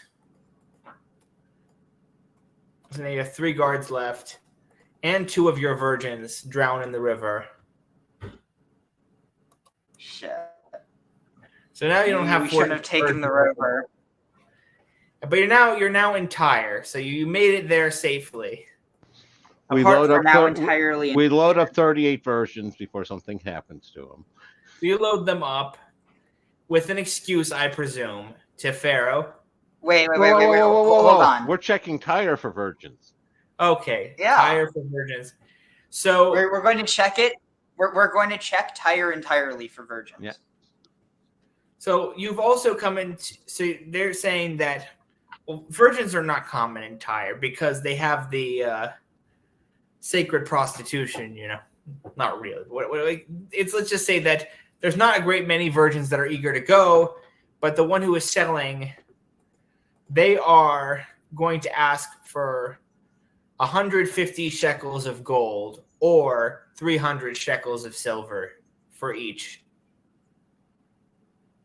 We have the 2 ebony chairs. They don't want chairs. They are not confused by chairs. They've seen chairs before. we have precious stones. They will accept it for 20. They'll make a deal. They'll give you the 2 virgins that you need for 20 precious stones, 100 shekels of gold, and 150 shekels of silver. Should we do it? Yeah, because then we'll be Wait. done. Theoretically, and this is totally in my head again, but there's always the possibility we could just, whoop. Steal them? Yeah. Nah, you don't steal them entire. Let's pay for it and be done. I know, I'm joking. That's why I was just. So you pay for it with the stones. It was 100 shekels of silver, right? Yeah, it was 100 shekels. And 200 shekels of silver. It was 100 shekels of gold, 200 shekels of silver. And you can keep your chair and your chariots. So now you are at the port, and the question is, are you going to hire a ship, or are you going to make it go south to one of the Egyptian ports at Yapu, or north to Sumer so you can get a free ship? Wait, why would there be a free ship there? Because you serve the pharaoh, so the pharaoh's navy would be able to take you for free.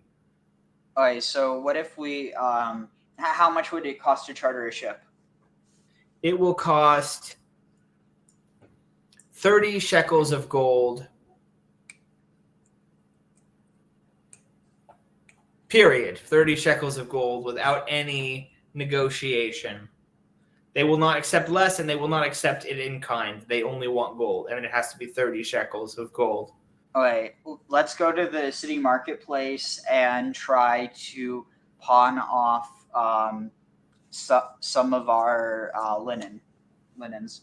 So they'll sell each linen garment for 10 shekels of silver or a shekel of gold each.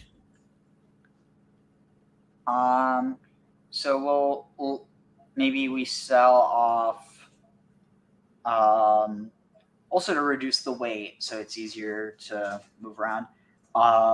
We could sell off, let's see, so we have how many virgins? You've now actually have 40 virgins. You have as many as you need. Right. So we have 40, so that's 40 plus the 2 of us plus the 3, so that's 45. So let's sell off let's see, go up a bit. Mm-hmm. Let's sell off 20 linen garments for a total of 20 gold. So that gives us 40 gold. Mm-hmm. And then we can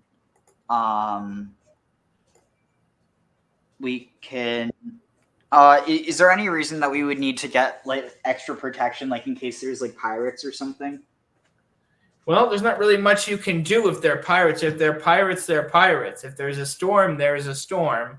Yeah, but if there's pirates and we have more guards, then we stand a better chance. Do you want to hire some guards? There are Sheridan mercenaries. Actually, I have a video I can play for that. Perfect. Okay. So, wait, so question. So is this money like our money, or was it given to us for the purpose of this assignment? Whatever is left after, you can keep it. Okay, there's a video. Might you be interested in taking my services? I shared on a warband for your mission.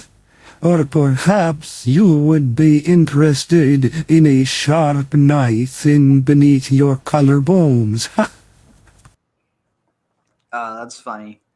So how much would it cost to hire them? So they have 50 men. That'd be 50 guards. And they each deserve double servings of malbashi. And each one of them requires 10 shekels of silver each. Do we have to hire all of them, or can we just hire some? I'll play the other video. Let me put another video on.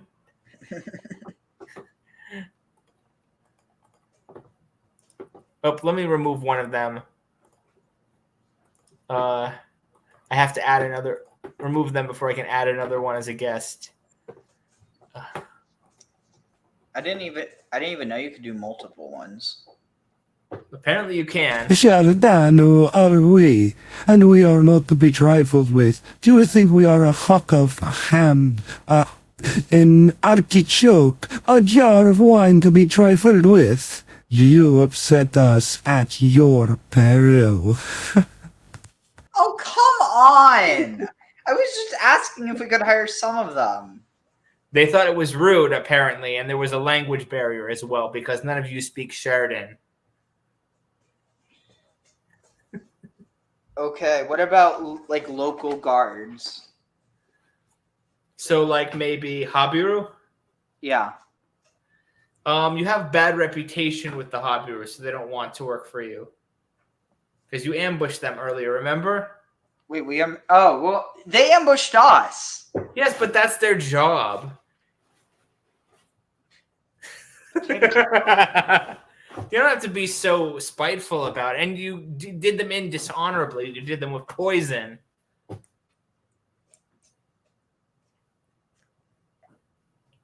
I mean, hey, they took our shit. All's fair in love and war. So there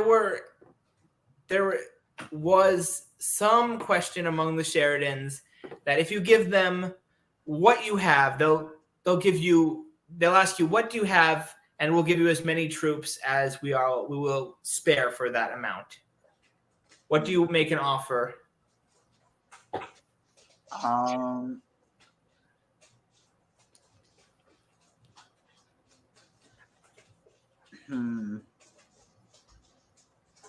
How so it was 10 silver? You said? So for 10 silver, they will give you the fat boy who does their dishes. So what about for 50 silver? They'll give you him and his dad. I thought it was 10 each. Yes, but that was if you hire all of them. They're union Sheridans, you see. Oh, wait, do they work at the Sheraton? The Sheridans at the Sheraton? No. So how many are we looking to hire? Well, how many do you want to hire? Well, how many of them are there? There are 50 total. Okay. How much gold will they take? For 50, they'll require 100 gold, and you also need 30 gold for your ship. Oh, and then you also said the double portion. Yeah, I think we should just I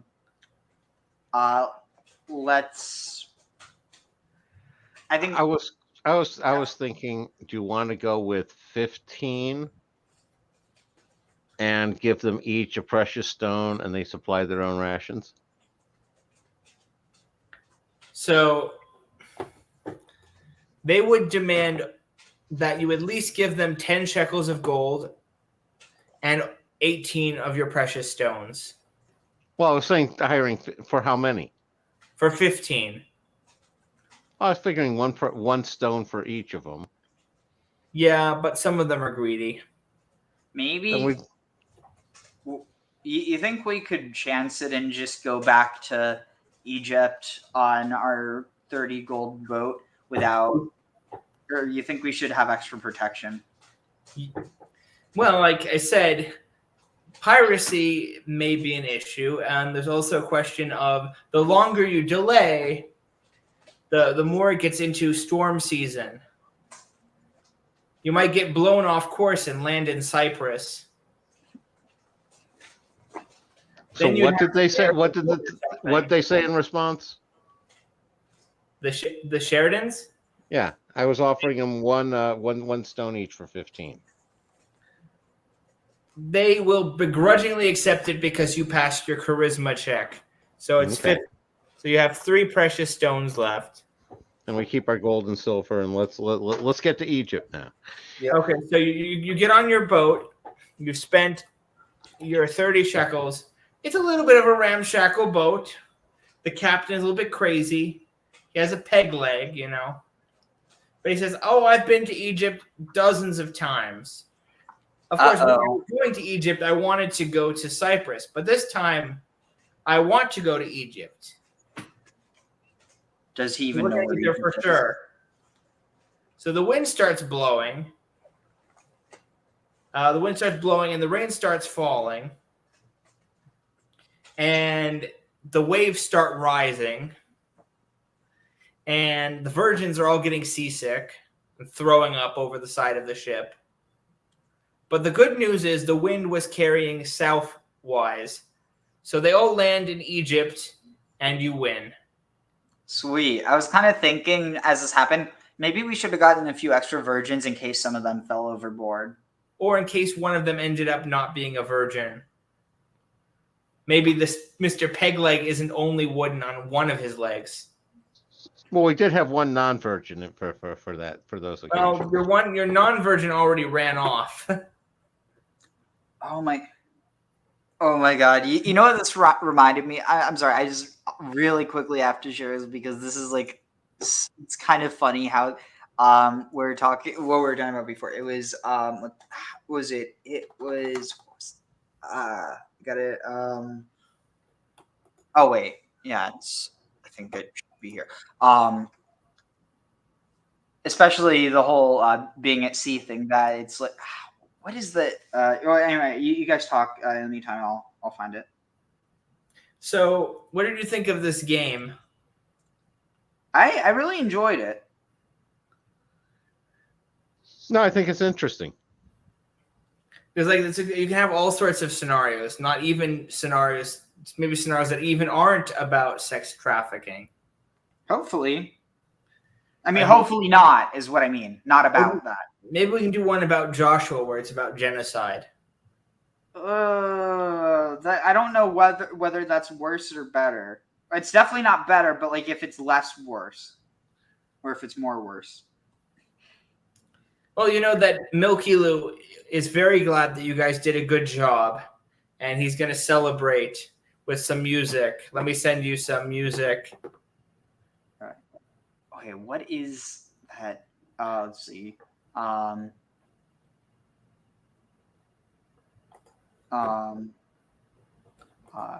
forget the music actually.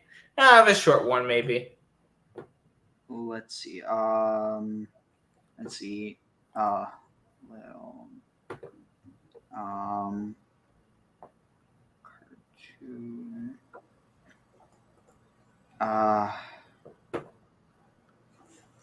Oh, here. Let's see where it is. Oh, what is that one? It's I need to think what was on that. I can't believe it should be here in like. Oh, I can buy. Is it new activity or would it? Oh my god, I can't believe I'm forgetting this. Is this going on your YouTube channel? What? Is this on your YouTube channel now? Yeah. Okay. I'm sure this is gonna save in my thing, so when my YouTube channel comes back, I can post it up. Yeah, if it doesn't, we'll figure out a way to get make it so that you're able to, if there's any issue. Okay, what is it? Was let's see.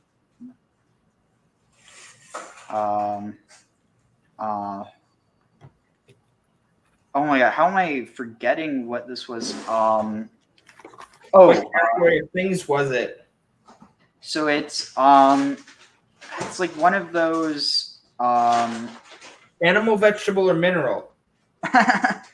Hold on, if okay, it was war. War. It wasn't Warhammer, but it was making fun of that. Let's see. Cartoon. Okay, found it. All right. It's called Flash Gets. So, what happens when one of the virgins falls overboard? They splash. I guess that's when the merman meets the seaman. Oh shoot! Oh, that's fine. I wasn't okay here. Oh, I see. Yeah. We're providing commentary. Starboard to port There you side, prow to aft. It's like he hasn't seen a woman in years.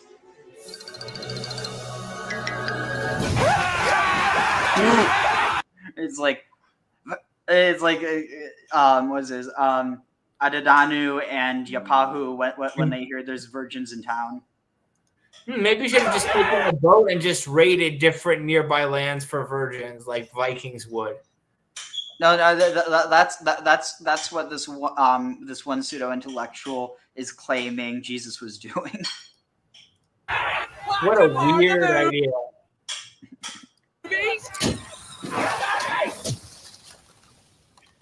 Parking badge. Yeah. False alarm. Just a halibut. It's always just a halibut. Oh my god. They're bulges. What the fuck? It reminds me of Pompoco where they have the raccoon testicles. Raccoon testicle? What?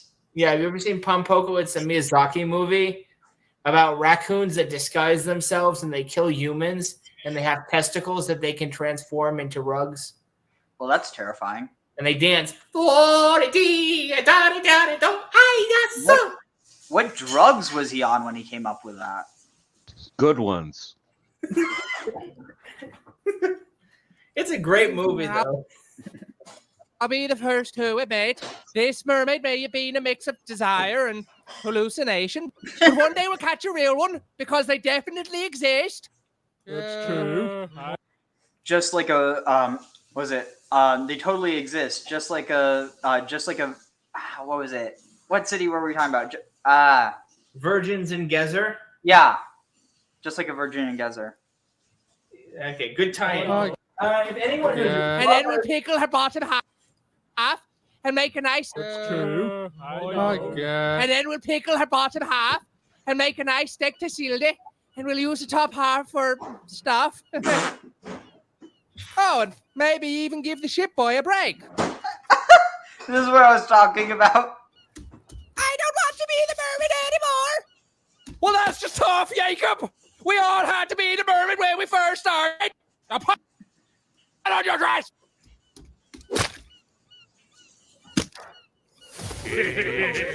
you. When the last virgin, or when the 40th virgin falls overboard, and you've got 3 guards left, That's called cutting corners. and other things. Yeah, I know. Hey! Watch out for his mouth!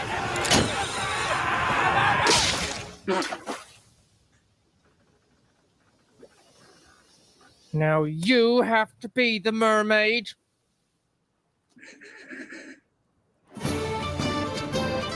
They allow this on YouTube, and they object to my little sword dance. Wallah. Yeah, it's pretty. If you guys stuck around, for this long in the video, buy my book that's invisible. My invisible book. 7 times and 7 times I bow. You can learn all about the exploits of Yapahu and Adadanu, who are real people who actually existed. Wait, were they actually sex traffickers? Yeah, Milkila was definitely involved in that. That that initial part where I did with Hanya? Yeah. That's literally in the Amarna letters. He literally sent that to Milkilu. Wow. Anyway, he wasn't the only king in Canaan that was involved in that. Well, I think the shorter list is how many of them weren't. Well, apparently Labayu wasn't. He was not a big fan of that. Some suspected that was what led to the conflict between Milkilu and Labayu, which is what I went with in my book. You know what's interesting, though? So he supposedly had an issue with this, is what you're saying? Yeah. So now notice this. Is that not an inversion of, or rather, does that not make the story of Shechem, the rape of Dinah, it's an inversion of reality then? In a certain sense, yes. Like in one case, you have, the Shechem, who the city is named after, which it's probably like eponymous ancestor or whatever, but you have his father who's Hamor, which means like ass or whatever. But basically, the narrative is that Shechem, that he abducts Dinah, the daughter of Jacob, and that, which technically it's never like explicitly stated. Like there's a tradition that she was too young, but like it never actually states that in the story. That's later tradition in order to try to make Shechem look bad. But it is kind of interesting that the king or the ruler of Shechem, Labayu, actually supposedly had such an issue with, again, whether it was real or not, whether it was just a justification for starting war or not, that he was on the record as being against this, against the flesh trade. And we're not talking about Malbashi flesh. We're talking about like the sex trade. But that I wouldn't be surprised if that knowledge was inverted in order to create that story, because like it's way too on the nose. Yeah, I mean, like if we had, if I did the same as what Jews did to the Canaanite text, for Jews it'd be like, oh yeah, my national dish is cheeseburgers with extra bacon and shrimp on them. Kind of, they just turned everything that was Canaanite and kind of turned it on its head. But in many cases, that kind of preserved the original meaning, because in Canaan, religious ritual, they would sieve, the baby goat in its mother's milk, and it was a symbol of fertility. I'll do you one better. Matzo ball soup with prawns, because it's like you can't just subvert it. It's like you have to appropriate and then subvert it. That actually sounds really good. It kind of reminds me of Vietnamese food. Interesting. Like you get these Vietnamese soups that kind of have that kind of bready meatballs that are made of pork, of course, and they have like a shrimp broth from shrimp skins. It sounds really tasty. Making me crave Vietnamese food all of a sudden. Yeah, I was going to say, Ariel, you were making me think of Jeffrey Epstein, feminist abolitionist there. Wait, what? When you're talking about the inversions with the Shechem guy. Oh, I see what you mean. As far as I'm aware, Milky was not like Epstein, because unlike Epstein, he was providing, a service to men of power and station. But unlike Epstein, he was not blackmailing them for the benefit of the Israeli government. Wait, you think it was for Israel, really? Yeah, that appears to have been the case. That particularly through his wife, Ghislaine Maxwell, they had very close ties to the IDF and Mossad. And it's speculated that is part of the reason why American politics is so dominated by supporting Israel, because Israel has dirt on every American political figure, especially in the Democratic Party. The Republicans don't need any coercing. They already support Israel. Well, that's great. Besides Trump, of course, who was a Democrat at the time. But yeah, I mean, it's one of those things where it's like, I mean, I see the things that people say about that. It's like they take this, actual case of real horrifying shit, and then and again, like, I'm not saying that's what you're doing, but there's people who, like, they'll look at it and they'll say, oh, see, this is part of their Talmudic satanic conspiracy. It's like, you don't bring religion into it. It's just basic politics. Mossad has been, notorious for using like honeypot strategies for years. That's how they got the guy who was the whistleblower for their nuclear program. Vanunu. Also, I'm sorry, but Vanunu's a hilarious fucking name. Vanunu? Yeah. Who's Vanunu? The guy you're talking about. Mordechai Vanunu. Oh yeah.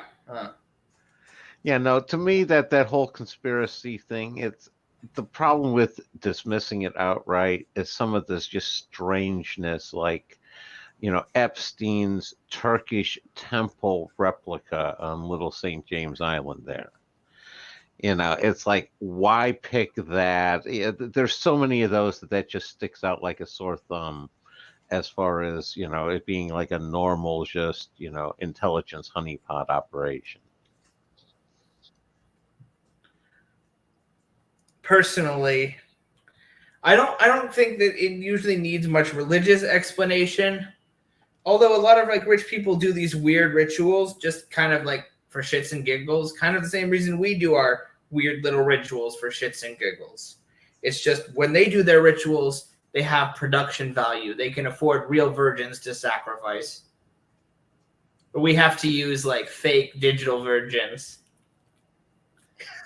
Yeah, I mean, like, I don't know. Like, I was listening to a video last night about kind of something similar. It was, I think, in the 50s, 60s maybe. But this, there was this one guy, I think Lauren, I forget what the name was. But basically he happened to be black, and he used the fact that he was kind of like very well known in the black community in order to kind of build up this reputation, but kind of in a similar way that, people like Jeffrey Epstein, or even, just look at any of these, like, really wealthy Catholics who end up becoming, very popular in Catholic circles. Like, what was I saying with that? basically they use affinity fraud in order to take advantage of their own community to provide them kind of with this seeming authority or like legitimacy. Mhm. But wait, what was I going with that? Sorry, I'm losing my train of thought. That oh right.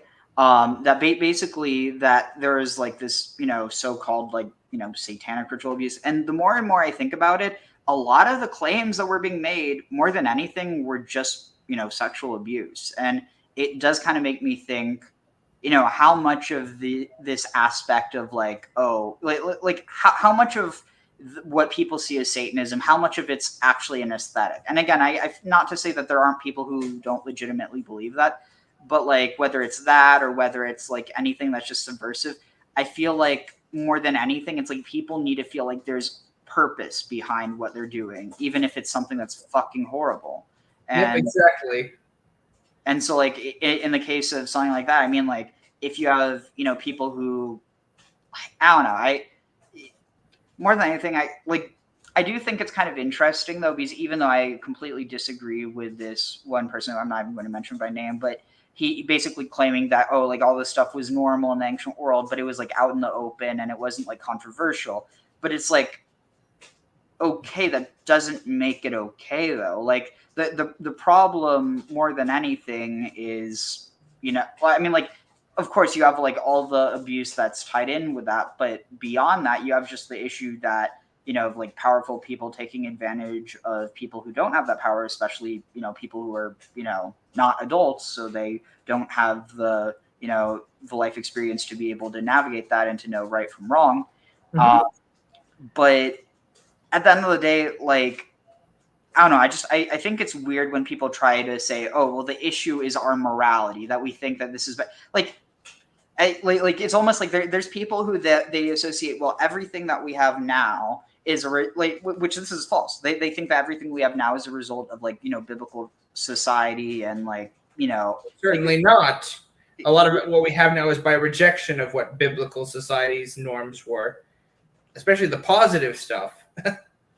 Yeah, and so wait, what was I saying? So you have a lot of people who they kind of look at it that like anything we have now, basically if our morality right now is derived from this system that people are starting to see as defunct or that they don't even rely on, then you're basically saying that like it's setting up a really dangerous paradigm where if you accept that a certain morality is only founded on a certain thing being true, like whether it's a religion or a belief system, and then you find out that that's not true, then that could prime someone to be thinking like, oh well, it's only wrong because this system told me it was wrong. But the thing is that like even just like people want to complain about the idea of monotheism. They want to blame Jews or Christians or Muslims for that. But monotheism or the like belief in this like one universal power that's above all. I mean, like, religious Jews are going to want to say, yeah, we came up with that. But like realistically, it existed before Judaism. Yeah, I mean, it existed in Stoicism, in Neoplatonism. This is where it entered, the Jewish mainstream. To an extent, in Zoroastrianism. People don't realize the evolutionary steps it took to come to monotheism. It wasn't overnight. Where people said, "Oh, you know what? What if there was just like one God and he was like everywhere?" If you said that in the Bronze Age, they'd be like, "Really? One God everywhere? Even in the latrine where I take my shit?" Yeah, it reminds me. Oh my God! Please tell. So I really hope. Let's see. Wait, was that Ehud or was it? No. Yeah, Ehud and Eglon. This is. I mean, it's actually a pretty messed up story in all honesty. Someone's got to have animated. Oh, here. After the death of Joshua, the children of Israel once again started to sin. Wait, so they started becoming Canaanites again? Idol worship. displeasing to the Lord. The funny thing is, the bull was a symbol for El. And it's like, okay, well, you might say Lord is Yahweh, but I mean, to God, like, there was a time where they, maybe not literally thought of it as God, but as like connected to God. Idol worship, displeasing to the Lord. Stealing, also displeasing to the Lord. Yes, because stealing was totally a normal thing you could do in Canaan. It's like, oh yeah, like come on, it's part of society. Like, stealing is never an accepted thing in society unless you live in like a thief society where it's like people steal stuff from each other, and it's kind of like that actually is a thing. It's kind of interesting. It's like where people will like, it's almost like where people don't get attached to things because like it's constantly circling around, and it's like I can't imagine living in a society like that, but they do exist. It's called capitalism. Oh, true, but I'm talking about like on this like where, say it's like a bunch of people kind of like just living in a community, not even necessarily a community, but like in a given area, and it's like people basically just take what they need, and it's but again, it's not like it still is theft, but basically because it's from each other, you almost have, it's not a barter system, but it is almost like transactionary, except it's not through like, I'll give you this for this. It's more like, I'll take this and you take this, but like it's not an episode of Adventure Time. Sounds about right. There was like a village that they had an Adventure Time when they were doing something like that. Interesting. Wait, what happened to this guy over here? They're just in a silhouette. Really not cool. Without God's help, the Moabites took over.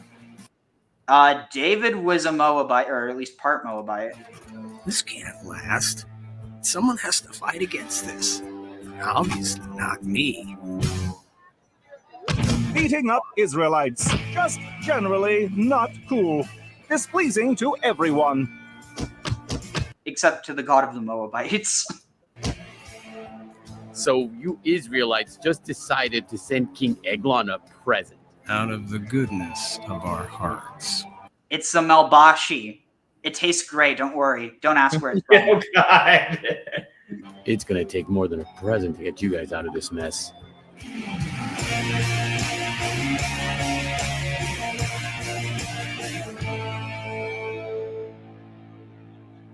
Gotta love those dorky Christian animations. Oh, this one's from a Jewish place. King Eglon, the Israelites have a gift for you. Presents? I also have a message for you, King.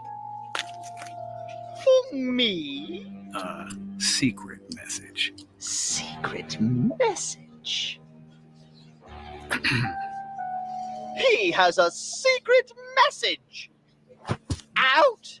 Everybody out! One thing that, like, I don't know, like, maybe this is just like being nitpicky, but I do feel like, and you have, it's not just this. You also have it. Disney does this, but they where they effeminize male villains. Yes, of course. It's a message from God.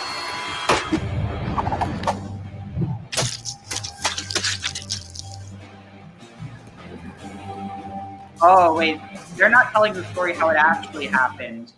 King Eglon? Oh. I'm sure he's fine. I can't really. Basically, he got stabbed while he was on the toilet, and rather than escaping down the side, like you see here,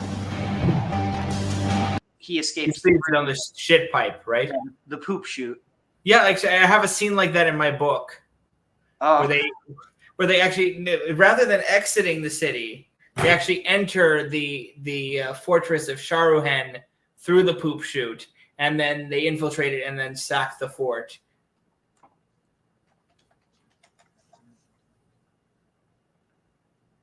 Wait, it's funny how much like parallels that there has. It is. I mean, it's one of those things like, what's it say? The more things change, the more they stay the same. Hmm. Now that I think about it, probably not a good thing to type in poop chute on YouTube. No, probably not. Especially if you're worried about getting demonetized. literally this whole video, I guarantee there's going to be no problem with this video.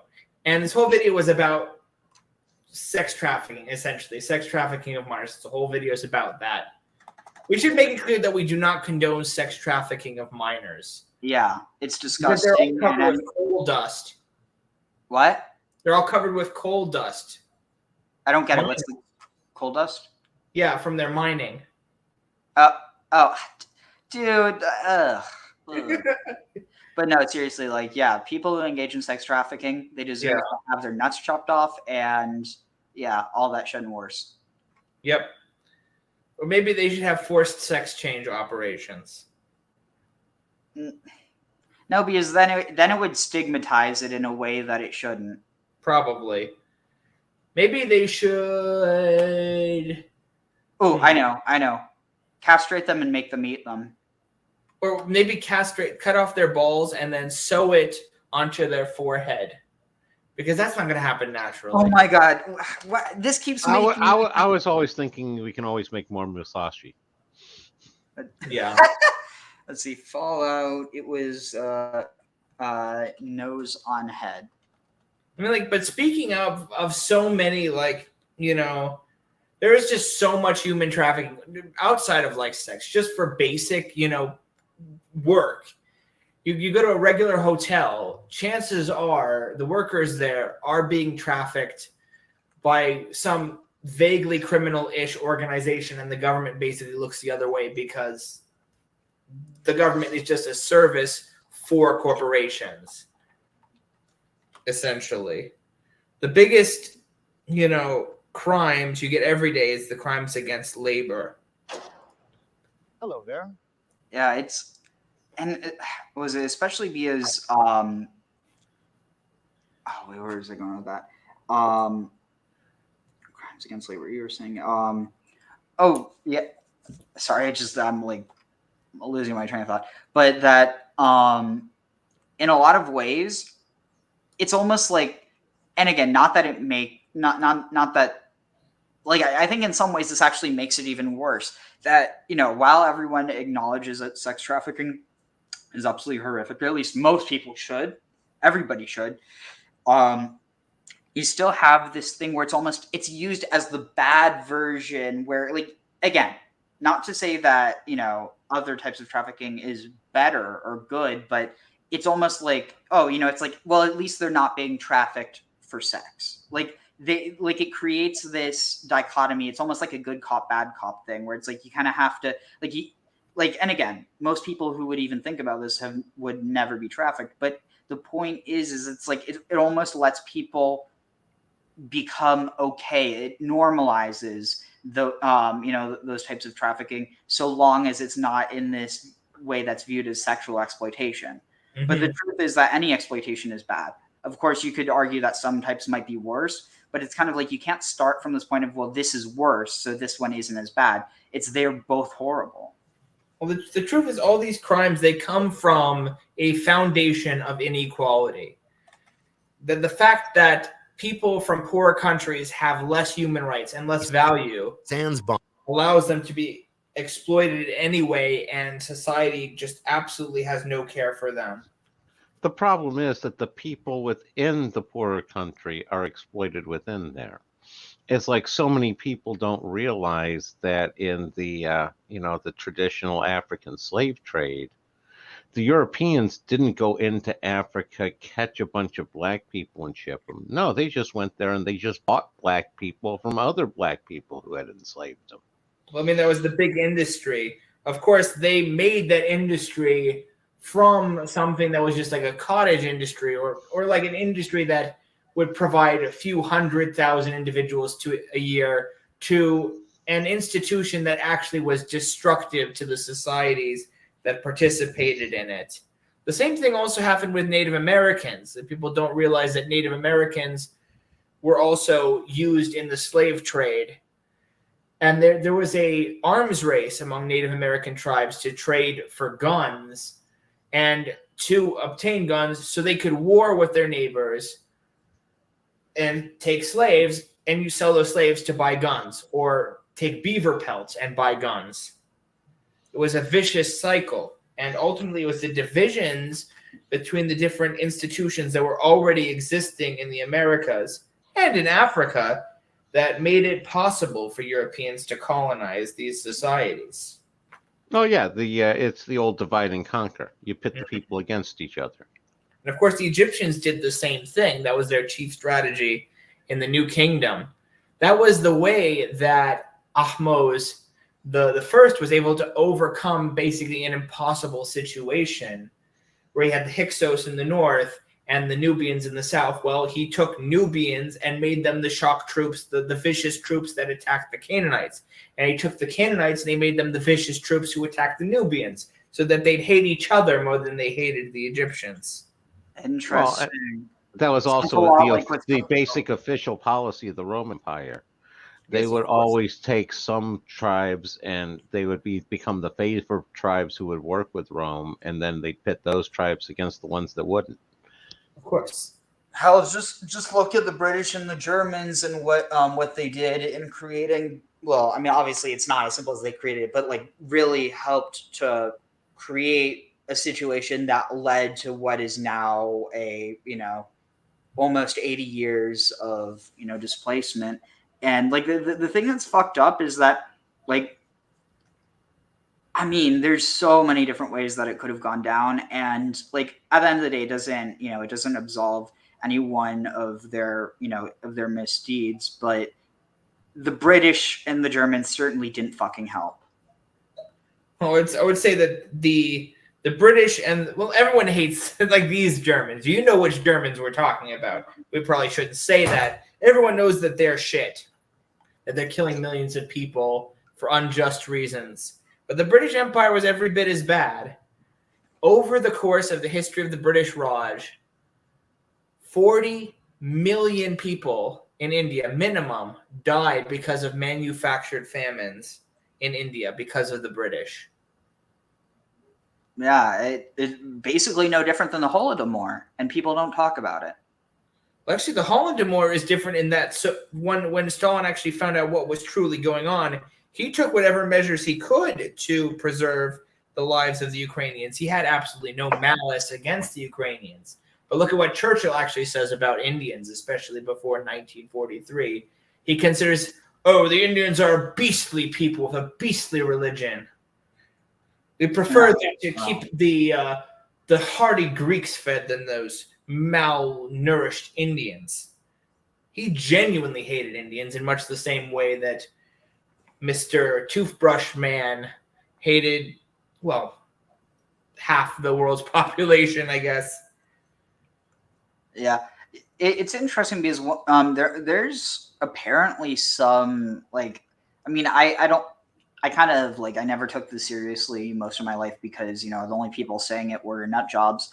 And I mean, also some people who heard this and were curious, but in terms of the people who were insistent about it, for sure, the only people who I heard talking about it were nut jobs. But apparently there actually is some, people will take this and be like, oh, so you see, they were behind it. No, but there is a reason to suspect that Hitler might have had some Jewish ancestry. But then again, it's most of Germany does if you go far back enough. Oh, everyone has some degree of some of everything.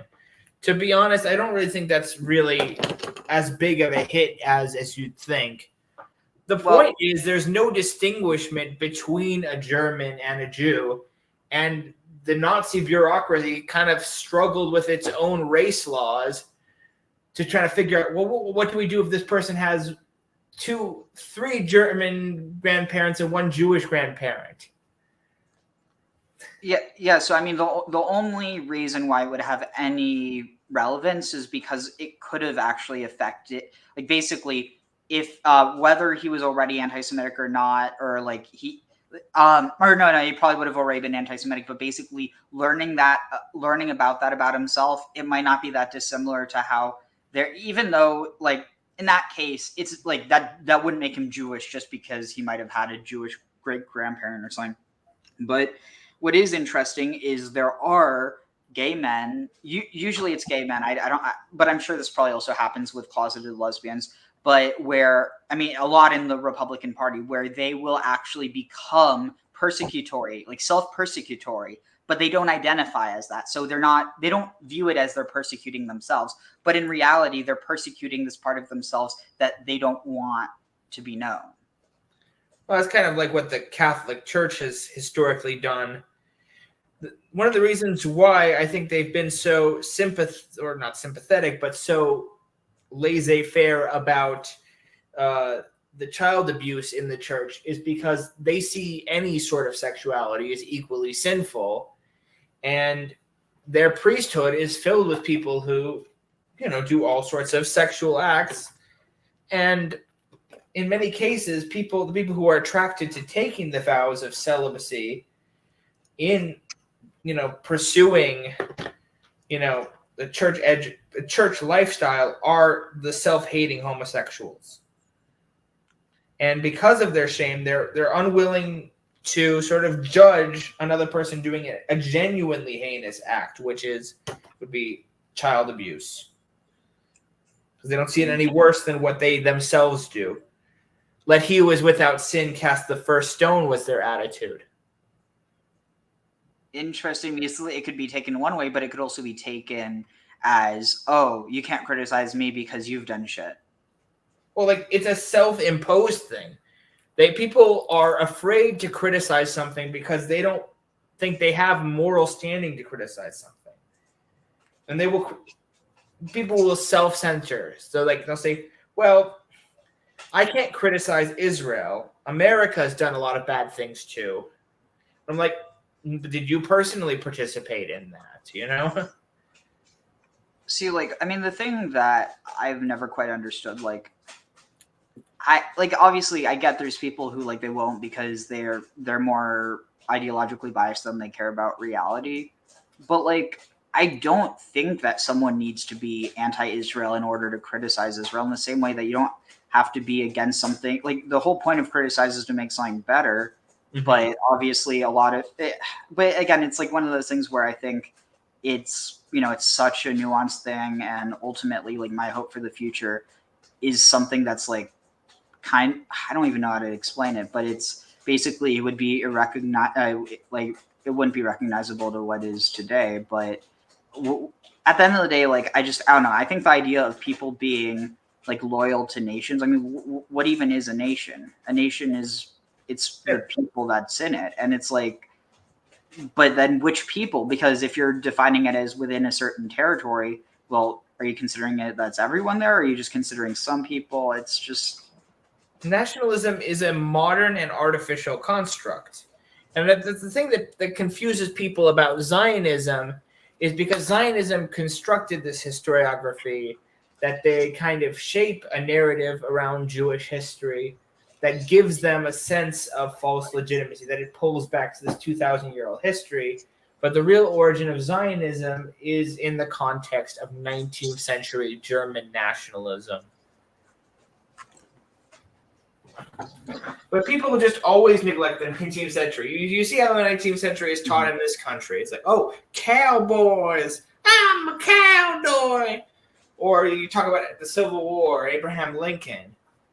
But they don't talk about what's actually important that's going on. How the entire idea of how people interact socially in the world is completely reframed in the 19th century around the idea of nationalism, which simply didn't exist before.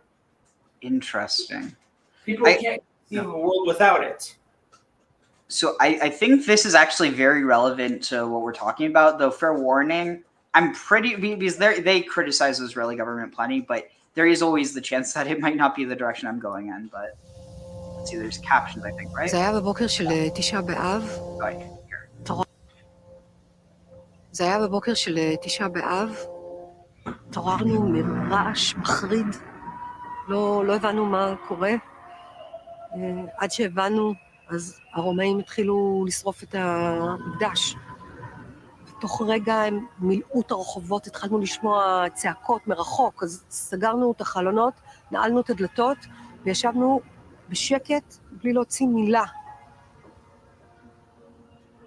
ואז שמענו צרחות מהבית ליד. הבנו שפרצו לבית של השכנים שלנו. משפחה נחמדה, האבא היה המוהל של הקהילה, הוא עשה לבן שלי את הברית. שמענו אותם צועקים. No, it's not what I was thinking. But, oh wait, yeah, here, this was going to say, I'm going to bow out here, Ariel. I'm having some issues with my system staying connected, so it was a lot of fun, so. No worries, I enjoyed it too. Anyway, we created narrative reasons every time you popped out.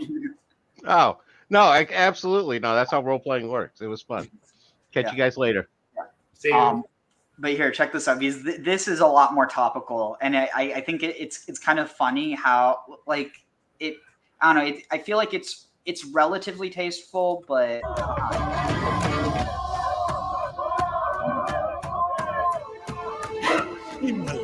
גברת, מה קרה? תירגעי. היא לא גברת. They're calling him Lady because he has long hair. לא, אנחנו משבט יהודה, שלחת לנו הודעה שאת צריכה עזרה. טוב שבאתם. כבר חשבתי שלא תגיעו. נראה לך שאנחנו נפקיר דם מדמנו? תגיד, יכול לתת לך חיבוק? Reminds me of Klingon or Dothraki because it just doesn't sound like a real language that people naturally speak. I don't think it's more so the pronunciation, I think. It just seems uncanny whenever I hear it. Like, I think one thing, for instance, is the chet being pronounced cha, like cha instead of ha. Ha.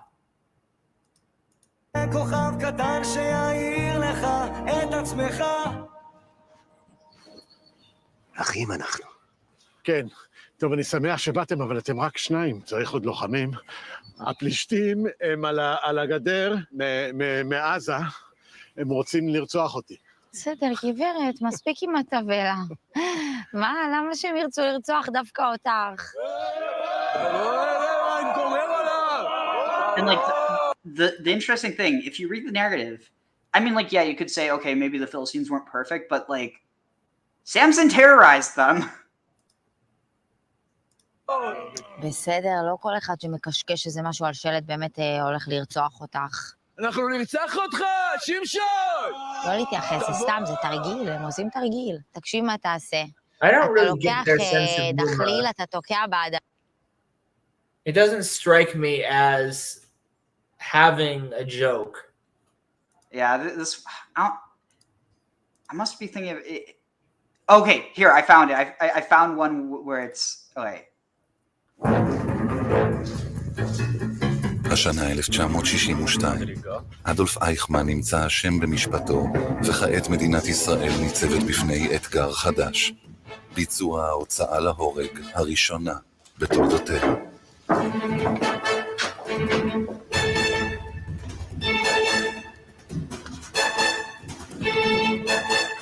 That was the joke, I guess.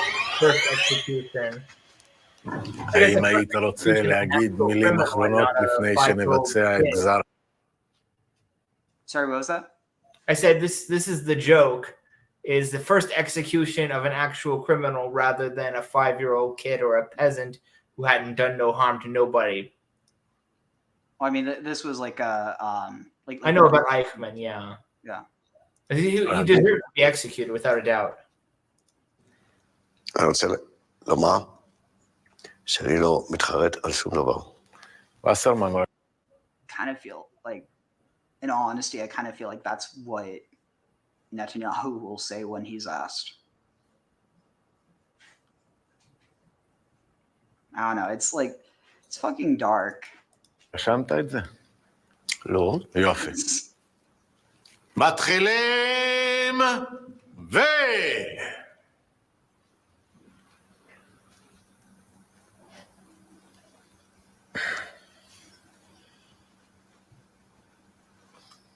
Yeah. כמה זמן זה אמור לקחת? עד שהוא נחנק. לא, באיזשהו שלב. They have Adadanu's intelligence level. Yeah, but like, how can a nation ostensibly be made up of Jews and have no sense of humor? Wait, what on? Oh my! How am I only seeing some of these now? This is honestly. where was it? Okay, no. This is the perfect one because it actually connects with what we were. ויהי בימי אחשוורוש, איש יהודי היה בשושן הבירה, ושמו מרדכי. ויהי אומן את אסתר בת דודו, והנערה יפת תואר וטובת מראה. יש! אסתר? אסתר? קראת לי, דודי? אסתר? כן. מצאתי פתרון לבעיה שלנו. נכון שאחשוורוש רוצה להשמיד אותנו. נכון. ונכון שאחשוורוש לא כל כך מרוצה מבשתי בזמן האחרון. נו. אז ככה, את הולכת לארמון, עושה לאחשוורוש קצת חנדלח, קצת פוצי מוצי, והופ, אחשוורוש לא רוצה להשמיד אותנו. פוצי מוצי. אוקיי, אחלה רעיון, אבל זה לא נראה לך קצת בעייתי לשלוח אותי לאחשוורוש? זה קצת עושה אותי... קצת מה? זונה? איך זונה? כאילו, שלא תחשוב, זה רעיון טוב, אבל זה קצת מוציא אותי, אתה יודע, זונה. איך זונה? טוב, אולי לא הבנתי. אתה רוצה שאני אהיה אחשוורוש? וקצת פוצי מוצי? להציל את העם. נו, אז... Almost, Yeah, could we just finish this? It's like one more minute. Okay. כמו זונה. לא, זה לא כמו זונה. זה לא כמו זונה, זה זונה. זה לא זונה. זה כן זונה. זה לא זונה. זה כן זונה. איך זה זונה? איך זה לא זונה? אתה שולח אותי להיות עם גבר זר? כן. לך יוצא מזה משהו? בוודאי, אני מציל את עצמי ממוות. נו, אז זונה. רגע אחד, אסתר. זונה. אסתר. זונה. אסתר. שנייה. אתה רוצה שאני אהיה זונה? לא זונה. זה זונה. אני יכול להגיד מילה? המילה הזאת זה זונה. לא. אז לא. אסתר, תביני טוב טוב, אם התוכנית שלנו תצליח, העם שלנו יכיר לך תודה, יכתבו עלייך שירים, יכניסו אותך לתנ"ך. וואלה יופי, דוד המלך, ירמיהו הנביא ואסתר הזונה, אחלה. לא זונה, מלכה. מלכה של זונות. לא זונה, תפו חס וחלילה זונה. את תהיי המושיעה של העם שלנו, הסיפור שלך יחיה לנצח, יהיה חג על שמך. חג של שמחה, וילדות קטנות יחכו כל השנה לחג הזה, כדי להתחפש לאסתר. How much lemon does he have to remove? אז הם התחפשו לזונות? What? Oh. רק בתיכון. That's right. So the word... אז הם התחפשו לזונות? Only in high school. רק בתיכון. Yeah. Hello, Mike. I feel like I guess I may be very removed from what it's like growing up there. That they find that funny. I guess I have a very Ashkenazi sense of humor. I mean, truthfully, I think some of that would still be fun. Like, it's like it definitely has like a Jewish like tinge to it, but I think more than anything, there still is kind of like some of it's kind of just playing on a general, like, it's almost like playing on this general cultural zeitgeist, but it's covering it in the aesthetic of like Judaism or the Bible or Jewish history. Or I guess you could say that it's looking at what the figures that are revered actually are, I guess. Well, the thing about the Bible, there's always a double standard at play in the Bible. The characters you're supposed to praise commit the same sins, often worse, as the characters that are vilified in the Bible. Because like the biggest vilified woman in the Bible is Jezebel, but her crime is essentially saying, well, the king, if he wants, to take land from someone, he can do that. That's her big crime.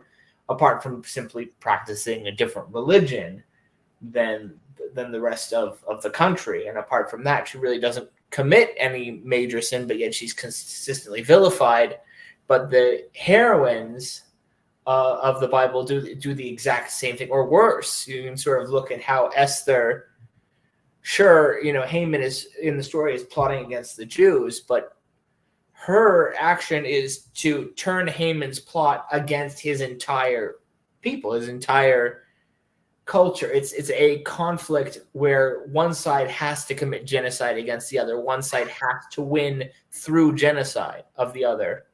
I mean, it only says that they were that they only had permission to kill those who were going after them. It's not all Persians. Well, no, not the Persians, but specifically because Haman is not a Persian. Haman is, I think he's defined as an Amalekite or an Idumean or something of that nature, where he had a grudge against the Hebrew people for crimes that they committed against his people a long time ago. Yeah, but like it's never stated that there were like other Amalekites that lived like alongside him. I mean, it could be implied, but it was talking about Persians who were because the edict was that anyone in the land could go after and kill Jews, and so the whole thing is that it gets reversed in that the Jews are able to kill anybody who's going to kill them. Mm-hmm. And it's interesting how they kind of like frame it. The whole Bible is framed in such a way that there's the Jews as an entity and everyone else as another entity, as an equal entity. But it takes away the individuality of every single different culture by having a monolithic Gentile state. Everyone who's not Jewish is in one category versus Jewish people who are in one category as equal, which gives the historiographical impression that Jews are more important than any individual culture or people group. Yeah, I mean, from what I understand, it seems like it might have been like you definitely always had a stream of that within Jewish thought, but I really feel like probably what happened was after Christianity became big, it was almost kind of like it was a cope, and so I don't know if that makes any sense, but basically from there you just end up having this idea where it's like, okay, well, a good amount of the world, given after they were forced to follow it, follows something that's derived from something like that. So you kind of, in order to not become just another thing in the dustbin of history, you have to kind of claim this not superiority, but this like, almost like a supersessionism in a sense. I don't know if that's the right word. But Judaism gets preserved as important. I mean, it may still exist even despite this, even without Christianity, but its importance is derived from Christianity. It's important because Christianity derives itself as not Judaism. The basis of Christianity actually itself is anti-Semitism. Anti-Semitism is the spark that leads to the success of the Christian movement among the context it was initially successful in, which is the 1st and 2nd century in the Mediterranean. Yeah, and I definitely feel though that what was it? That probably in a more ancient context, in even one where Christianity didn't become as big as it did, I wouldn't be surprised if the level of viewing themselves because the term that's used for that people now understood, oh, goyim, that means Gentiles. But again, what does Gentiles mean itself? If you look back at it, it's just this idea of I'm rusty on what Gentile means literally, but goyim just means nation. And there's even times where Israel is referred to as a goy. And so in later rabbinic thought, goyim ends up getting interpreted because every word has this deeper meaning in rabbinic tradition, and so it gets understood that not even understood that that's what it means, but just that's the way when typically it's almost like you could think of it as the fam or the family the nation in the biblical context is not framed around you speak this language, you have this culture. It's literally just a family. You're descended from this person and your nation is named after this person. Yeah, and you have even in Arabic the term Ummah, which I forget how's it get translated. Which one? Ummah. Ummah. That means mom. No. The community. Ummah. Yeah. Like a community, specifically the Muslim community. But yeah. So it's you have this idea where it refers to a proper thing, but it's also its own word. And in that same way, you have the idea of usually when people are talking about in a Jewish context, they're probably going to be talking about Yisrael, the nation of Israel. Usually don't call it Goy Yisrael because it still would mean the same thing, but it's almost kind of viewing and I think this is what's interesting because the term that's used to refer to Israelites or to Jews is in the same way that Muslims use the term ummah to refer to a community, because it transcends borders. You can't refer to it as a nation in the current context, because a nation is understood as being like a political entity. Mm-hmm. Well, like it is, yeah. You hit on a really clear point, because the basis of Zionism is the conflation of the concept of a nation in antiquity as a family or tribal group compared to a modern idea of a nation state. And the awkwardness in sort of defining that dichotomy creates a sort of idiosyncrasy in Israel that would be inevitable even if they didn't turn to the far right as extreme as they had. It would be difficult for them to find their identity because they're trying to create a modern national identity out of something that's anachronistic. Do you think there's any parallels with Lebanon? Yes, I mean, Lebanon, a lot of countries in the world have taken the Zionist model to heart. In Lebanon, they've taken measures to revive the Phoenician language, and people identify as Phoenician rather than, even if Arabic is their first language, because of presumably the influence of Zionism.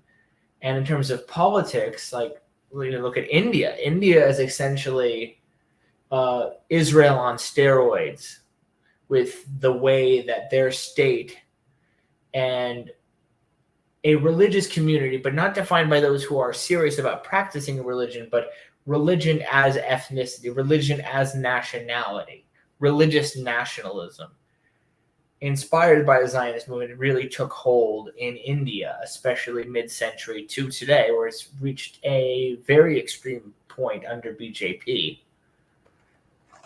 Do you think, like, I mean, obviously there's differences, but I mean, do you see any parallels with the Pan-Arabist movement? The Pan-Arabist movement seems to be a very secular movement. It is not a religious nationalist movement. It's not associated with, well, Pan-Arabism is not a Muslim movement. Pan-Arabism was actually an interreligious movement that is a reaction to concepts of nationalism in Europe, but framed around an Islamic and Arabic cultural identity that transcends religious boundaries. Because the Islamic world, we call it the Islamic world, but it subsumes every religious identity in it, in the Arabic world. Islamic it would be better, because that would be a better term. I think the problem is English terminology when it comes to Islamic social institutions is very, very weak, and it's hard for people to understand how they differ from Western institutions. I would say, though, I feel like maybe the primary distinction between Pan-Arabism and Zionism is that one views this community as being like beyond certain borders, versus the other one views it as being within certain borders, but the obviously differences in how they approach that. Well, the idea is Zionism is prescriptive. They have to create Zionism. Pan-Arabism is intended as being descriptive, unifying a group of people that already exists and creating identity around a culture that already has like a cultural heritage, a shared set of values and customs and language that evolved organically over 1,000 years.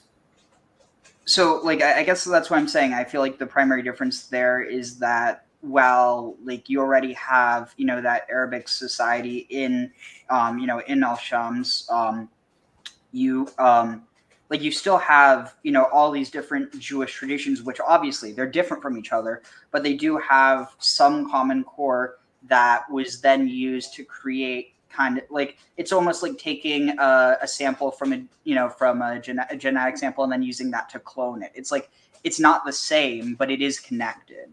Like, it's obviously different.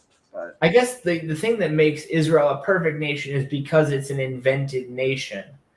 They make it by design, essentially. I mean, how is Pakistan any different? Well, Pakistan isn't any different. Pakistan is very specifically about cutting off the Muslim parts of India from the rest of India. But that ended up being a disaster for the Muslim population in India. And Hindu. Because they will suffer prejudice and persecution at the hands of the Hindu majority, which was something that the colonizers, the British, totally intended. They wanted the internal religious conflicts between people in the subcontinent so they wouldn't turn their ire on the British who are looting them for 3 centuries. Yeah, it's like you convince someone that they're free, but then you make sure that they're embroiled in conflict, so that's that much easier for you to exploit them, except this time, rather than being this like hard exploitation where it's like, we're going to force you to do whatever we want. It's more so we're going to create situations where you kind of need to do this if you want to survive. I mean, it's like, it's fucked up. It's what you have with resource wars, what you have going on in, I think, the Congo right now over, heavy metal mining. It's like, it just, I don't know. I feel like, I mean, what's this concept that like basically the liberation of all is like it's hinged upon, or no, the liberation of any is required. The liberation of all is required for the liberation of anyone. Mm-hmm. It's like no one's free until we're all free. I had an interesting idea the other day, and I felt like, what is the thing that actually makes peace? Because everyone I know, sees their adversaries as being pure evil. Perhaps toleration of evil is the only thing that can truly bring peace. Ugh. That's horrifying. It's a horrifying thought, but the truth is, I guess, that we can't look past the fact that we view our adversaries as pure evil. We are incapable of being objective about our adversaries. So we have to accept evil as a consequence of toleration. I'm not saying that we should believe that, but I'm saying that there was an idea that was framed in my head. Yeah, I mean, as long as I've been conscious of, that construct, I've kind of, and I mean, obviously, there's probably times where I don't feel this way. Then again, I also haven't really, actually, no, that's not true. There's definitely people who I kind of feel that way about. But in general, like, unless someone really exhibits this type of evil, like what I would describe as pure malice, and like predatory, like, just disgusting behavior, that, like, short of that, I view people as confused. I view them as manipulated. I view them as, as like lacking context. But it's almost always, I try to put myself in their, in their frame of, point of view, and see if I shared similar experiences, how differently would I think? And I think the sad thing is it really comes down to a lack of exposure to different experiences and to, perspectives outside of your own. And it takes getting out of yourself in order to be able to, get into someone else. And it's only by getting into yourself that you can actually see, the world around you. Because if you're just viewing the world from your own eyes, you're seeing your own world. You're not seeing anybody else's. You're not seeing the world. Well, I mean, exactly like that. So much of the way we see the world is determined by material conditions. The reality is there is very little like what we can see as free will. In fact, I think as far as like science can make any pronouncements about philosophy or resolve a significant issue in philosophy, science has resolved the issue of free will, and we don't have it. Objectively speaking, we are biological machines that respond to stimuli. We respond in a complicated way, which creates the illusion of free will. But the reality is we don't really completely make all of our own decisions outside of the context that we are in. But this does breed empathy, though, because you can understand other people better that way. And I think that's ultimately like what it takes. It's like, imagine like if people put up these barriers, these walls, empathy is the drill that breaks through it. Mm-hmm. I think probably people are asking the wrong question as to whether there is free will or not. Maybe free will is the result of an ascension through different levels of transcendent philosophical experience, as the mystics say. Yeah, Ish says, I would say free will or not, we aren't reducible to biology. Well, we're not reducible to biology, but we are still made out of biological, material, physical material.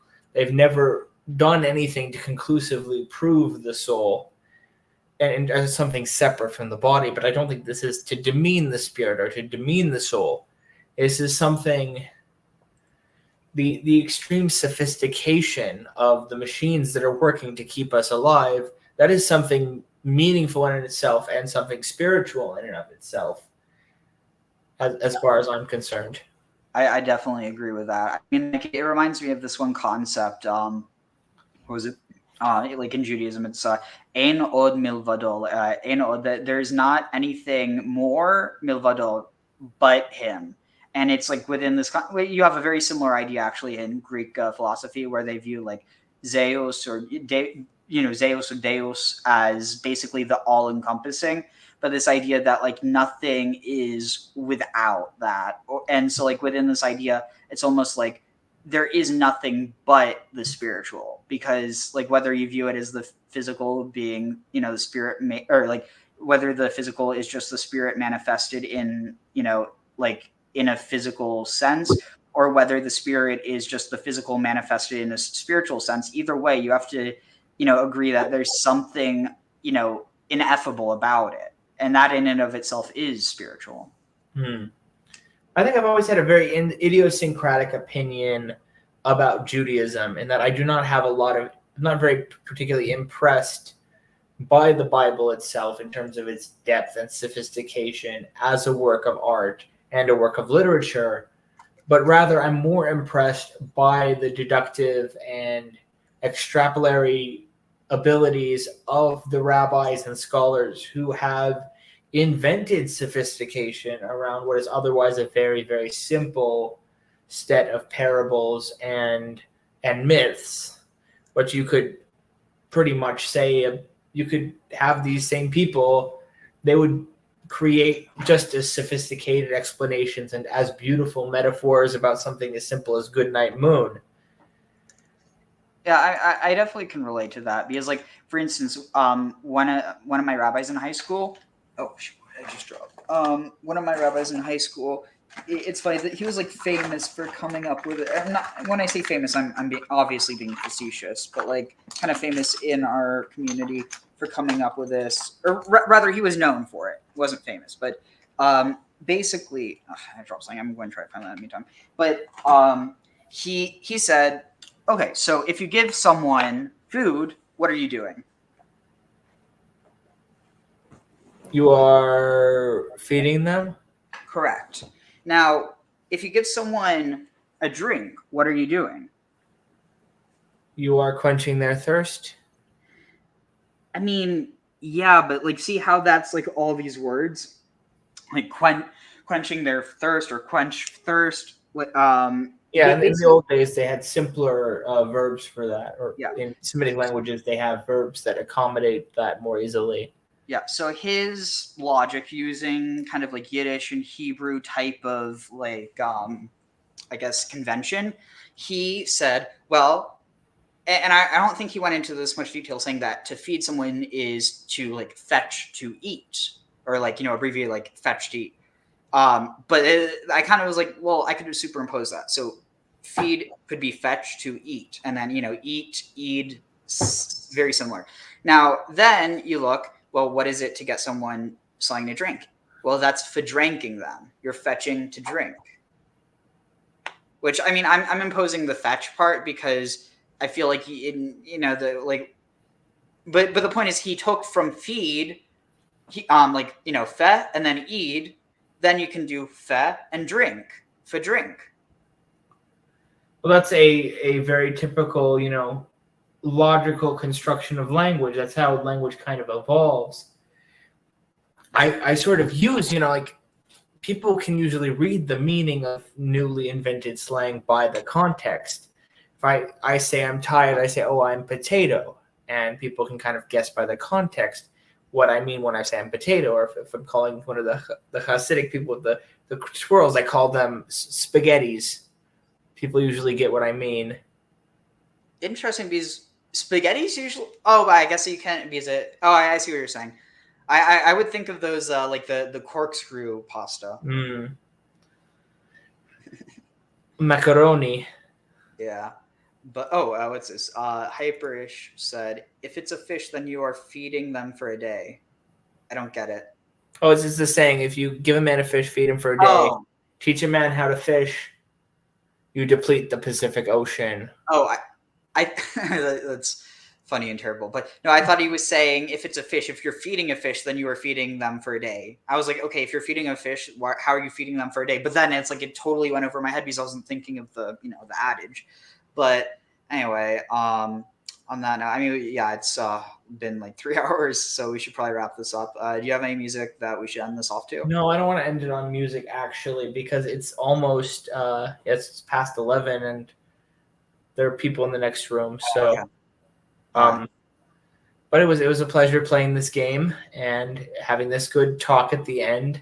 We got into some deep philosophical shit, man. Yeah, one of these days I'm gonna have to. Oh god, that's going to be torture because I hate the sound of my own voice. It's one of those things where I know a lot of people don't mind, but it's like hearing your own voice gravel. But at some point I need to go through my videos and I just need to start timestamping everything so that it's easier, and then eventually clipping it, and maybe that's how my channel ends up becoming bigger because no one's going to watch this. Don't feel bad. I hate the sound of your voice too. They're always complaining about your part of the video. You're going off about the Hebrew word about shugana. Okay. Yeah, but it's not my voice. It's more so just the. I'm sorry. I don't want to be mean. I'm just being silly guy. But no, I mean, I'm aware that my mind is like more on a tangent than my mind has more tange than a tangerine. Yeah, well, even looking at your channel, you have all that Fallout content. Yeah, at some point, it's staying on brand than me. Fallout through the ball, or crawl out through the ball out. Yeah, that one was funny. I was like, what is that? I would watch it, but it's 3.5 hours. Oh yeah, honestly, it's more so for my own gratification. Yeah, I just kind of want to be able to look back through it if I really need to, which I probably won't, but can't hurt. Worst case scenario, or best case scenario, I get more views. Probably won't. Worst case scenario, nothing. It's some of the things you think they're going to be harmless, but they end up being like super, super crazy dangerous. But I think, I go out and train all the time, just do a YouTube short about it. I'll be productive. Maybe I'll get like 400, 500 views each doing some sword stuff. That would have been the thing that would have gotten me like with the band hammer. Wait, seriously, just for swinging around a sword? Well, I used the naughty, naughty, bad music from the terrorists. What? You'll have to tell me more about this later. You know that the Palestinian communist song, The Red Banner is Raised? YouTube hates that song. They hate that song. Every time you see it, it's always getting taken down because they think it supports terrorism. I guess... If they have an issue with that, how come they don't have an issue with Harbu Darbu? Because they're hypocrites.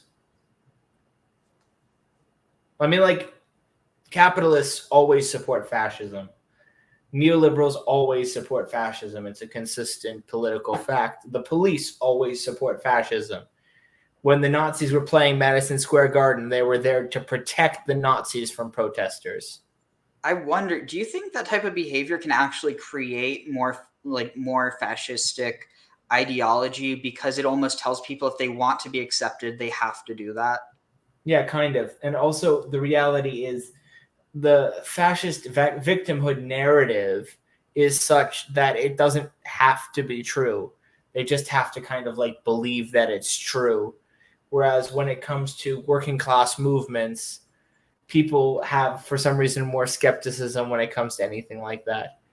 They want to conflate the far left with the far right, but the far left is about extreme equality. The far right is about death camps. I mean, like, that's the difference.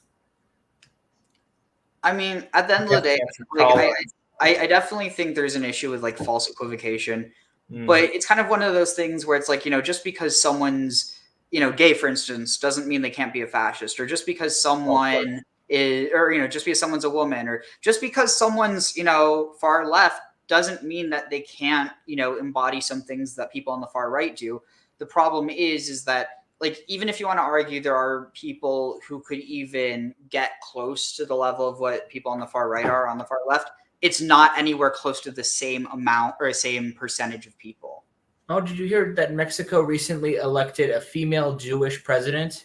From what I understand, she basically had to say, I don't know if it's, I don't know how much of this is true, but she basically had to like say that she's not religious in order to get, I mean, I don't think that she is religious, but it's kind of one of those things where it's like, it just feels weird that she's running on the fact that she's not religious.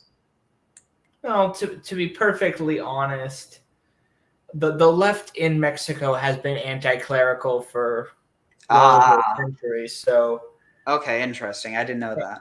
And I would say that the left in Mexico, like the first thing I Googled when I found out that she was elected is like, is she actually, you know, decent, you know, leader, or is she one of those fascists who's riding off of virtue signaling because she's a woman? But no, she seems to be the real deal, and she doesn't seem to like connect to Zionism in any meaningful way, which is, I don't know if anything develops with that.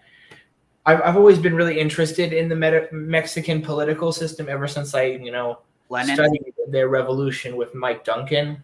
That's probably his best revolution. One of his series was the one on the Mexican Revolution, because we're in Arizona. All of this happened like literally probably like 100 miles from where I was born. Wow. And yet you hear nothing about it in school. That is wild. And what was it? Also, didn't Lenin was assassinated in Mexico City, right? I mean Trotsky. Oh yeah. Why do I always get them confused? Yeah, Trotsky. He was assassinated in Mexico City because the Mexican Revolution is probably the most successful example of a revolution in world history. Not only did they succeed in achieving the aims of the revolution, but they maintained the gains of the revolution for almost a century. Until, you know, the one party rule was kind of upset by people who wanted to, you know, fight the corruption, but ended up starting a drug war, which the drugs ended up winning. Yeah. It's like the drugs always win the drug war. Yeah. I guess, you know, criminal organizations operate under the same principles as governments and business organizations.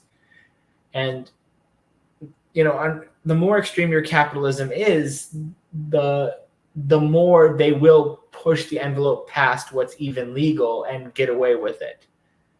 If you had complete capitalism, you'd be seeing child porn magazines on stands in front of the kindergarten. That's what capitalism would look like if it was completely unfettered. Oh God, it's true. That's what's scary. And I think that's the reason why people who think that capitalism is the best thing ever don't realize that, like, that's like saying that, okay, I'm going to eat this cookie. Yay, sugar's the best thing ever. It's like, okay, but you do realize that a cookie has so much more in it than sugar. It's like the people who are like, you know, oh, we live in a constitutional republic. We don't live in a democracy. It's like, okay, I mean, like, even the issue of the democracy itself has its issues in how it's defined, because it's okay, well, who is the demos that gets to decide? But because, you know, and it's also one of those things where I think, like, because if you extend that to everybody, does a baby fresh out of the womb have a right to vote? There has to be some sort of criteria about who can vote and who can't. Although I think that arbitrarily drawing the line at like 18 might be a little bit, arbitrary. I think there should be something a little bit more objective to how people vote, but everything is built around how is it going to work best in the system we have, rather than trying to make the best possible system. Interesting. Yeah. Doing the best with every problem. If every solution is a hammer, every problem has to be a nail. Yeah. Wow. I can't think of something more applicable to that. But yeah, before I forget this, what you were talking about how capitalism, unrestrained, unfettered, that actually reminds me of one of the reasons I love Fallout so much, because it goes into that. It examines it, and in some ways, I think part of the scary thing is how much of this echoes with stuff in our own world. Because while it's not as bad as that, we can still see the parallels because they inevitably exist. But anyway, we've been talking for a while, so we definitely. Maybe sometime we'll do a podcast just about Fallout, because I watched the new Fallout series and I've never played the Fallout games, but I've seen analysis of it, and I wouldn't mind just talking about the political side of Fallout from a Marxist perspective. That'd be fun. Anyway, I'll catch you around. This was a lot of fun, and we'll definitely have to do this again soon. Hopefully, when that happens, I'll have a YouTube channel again. Definitely. Yeah. No more sword fighting with music that they try to take down. But what was it I was going to say though? That if you haven't yet, you should definitely think about trying to come up with more content for Qadesh Quest, because that's a lot of fun. Oh, it's an unlimited pool because you have all the history at your disposal. Interesting. Because if you wanted to do a Hannibal one, I could do a Hannibal one. If you wanted me to do a Patton one, I could do a Patton one. It's infinitely adaptable because you define the rules based on the scenario rather than on a structure that is formalized, like Dungeons and Dragons. Wait, so are you telling me that General Patton was a Canaanite? I'm saying that the format of I know I'm Quest it's very flexible because it's based on the interactions of one person and their creativity with an audience. Let's say with it's a pedagogical tool rather than simply just a game. It would actually also be kind of interesting to try. Given probably wouldn't work out too well because at least with me, a bunch of us probably cuss like sailors, but at some point to try to come up with a version that could be used to teach students, but where it's okay, maybe not go into all this grim shit, but you have to get you have to bring these resources from here, something like that. Well, if I were ever to get hired as a mainstream American high school history teacher or middle school history teacher, I would be doing something like that every year. Because people, you don't take a history class to learn the facts about history.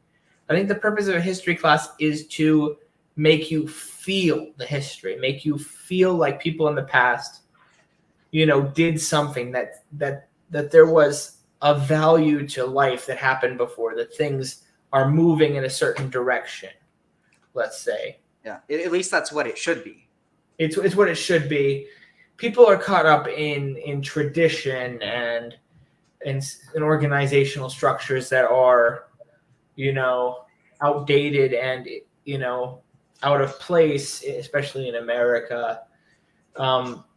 And they don't change just because, people we can't change. It's how it's always been done. Yeah. Hopefully that gets eroded with time. Creating a new form of pedagogy is definitely something that I've been really thinking about as a former teacher. I actually used to work as a preschool teacher, as much as it might not seem like that. Also, it's interesting what you were saying about how, erode with time. There's it reminds me of this one like parable or whatever, which it's kind of interesting because like this isn't anything rooted explicitly like in the Torah or anything. It's more so just kind of like general Jewish wisdom. But this idea of like I think it's a story why like this is a story behind why like Rabbi Akiva supposedly started learning Torah, basically because like Torah is like in the water, and he was like looking at like I think like a cliffside or like a seashore, like the rocks on I forget exactly how it goes, but basically saw how smooth the rock was, and that ultimately the water had like slowly eaten away at it. And this idea that the reason why I'm connecting it to this is because this idea that like to slowly weather away what we're talking about, but using knowledge, use it like by erode. What was it you were talking about? Eroding away. I mean, like eroding away the distance between people today and the people in the past. The dehumanization, let's say. So by looking at our knowledge, at that water, because like you could extrapolate Torah to just be general knowledge. Looking at that knowledge erodes that distance that we feel with the past because we can't experience it. But it's like by experiencing it, even if it's in a very small semblance of what it actually is, we're able to connect. And like it's almost like it reminds me of I think it was my first anthropology teacher. She was talking about how like her first real moment of like almost spiritual connection when she was doing field work or when she was out in the field was when there was this like one, I think it was like a in a cave or something, where I don't know if it was like it was carved out or if it was just a painting, but basically it was like the shape of someone's hand. And so she placed her hand against it, and it's like she was touching this other person across time. Yeah. Like anything to sort of just connect people with human beings with different experiences. This is something that's not just good for understanding the past, but also interacting with people in the present. Definitely. And it's like, connecting people across time and across space. Mm-hmm, exactly. Well, the cultural differences between people today and people in the past is much more significant than the cultural differences between, Americans and Chinese, or Americans and Arabs. Mostly people in the world, 99% of people follow very similar conventions. There's obviously exceptions to everything. Yeah, but it's kind of like the wealthy, the well-to-do in a country are more similar with their counterparts in other countries than they are with the everyday person is. I think ironically it's the cultures with greater social sophistication, I think, that end up getting outperformed by societies that fail. Actually, failure means success in international politics. I was going to make a video about the British Empire, like how the failures of British capitalism allowed them to conquer the world, failing up. Interesting. Well, I think we should probably call it quits. Like, we could talk all night. Literally. No, see, this is the thing. I know someone's a good friend when I could talk with them forever. That's how I am with this with this one neuroscience grad student that I met a while ago. And we literally could talk forever if time wasn't an issue. Well, we can definitely talk more. I don't mind helping you just make content on your channel. Oh, cool. Yeah. Up on my channel. Yeah, maybe definitely. Work on finding your identity a little bit more, and you'll have a bigger audience. Yeah, more than anything, it's because I've just been trying to. I've been spending most of my time doing YouTube, just like streaming, reading the Torah, because I want to get like all of it done this year. I mean, I'm just 2 more books, and then once I do that, I'm going to actually start focusing on doing more like creative and like analytical content as opposed to just like going through something. Well, like it would be well worth seeing like another perspective on the Torah that's just so out there, I guess. I've had the idea of doing something like that myself, but then I'm like, really, why am I wasting my time with their stuff? We have our own stuff that we need to work on, Yeah. I think the big reason why I am so interested in the Hebrew Bible is because even though it's like an altered form of the Canaanite tradition, it still is one of the biggest corpuses we have of anything that can even like given, like we obviously have the Ugaritic texts, and there's plenty of stuff beyond that, but there's in the grand scheme of things, there's not that much relative to like the literature that we have from other societies. It's mainly in reality they're all participating in the same context as well. There's not a clear line between them. Exactly. But the main thing that I think is just, it's like if only more Canaanite societies would have used clay rather than going to papyrus. Yeah, certainly. I mean, like, when you burn down the library of Ugarit, it doesn't destroy their books, it actually preserves their books. Yeah, it's like a Chad library of Ugarit versus the, Virgin, Carthage library? Or, no, I was going to say Alexandria. Yeah, you have the same thing with the library of Ashurbanipal. Yeah. Like, a lot of things that people assume are very modern concepts were actually fairly well developed in the ancient world. Like the Egyptians, they had a well-developed notion of the antiquity of their own culture, even in the New Kingdom.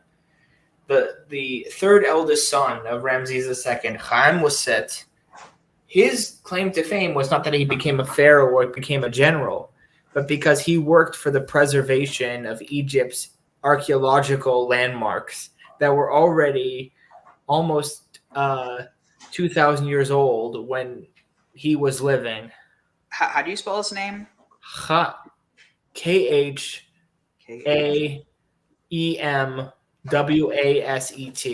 Oh, I see. Interesting.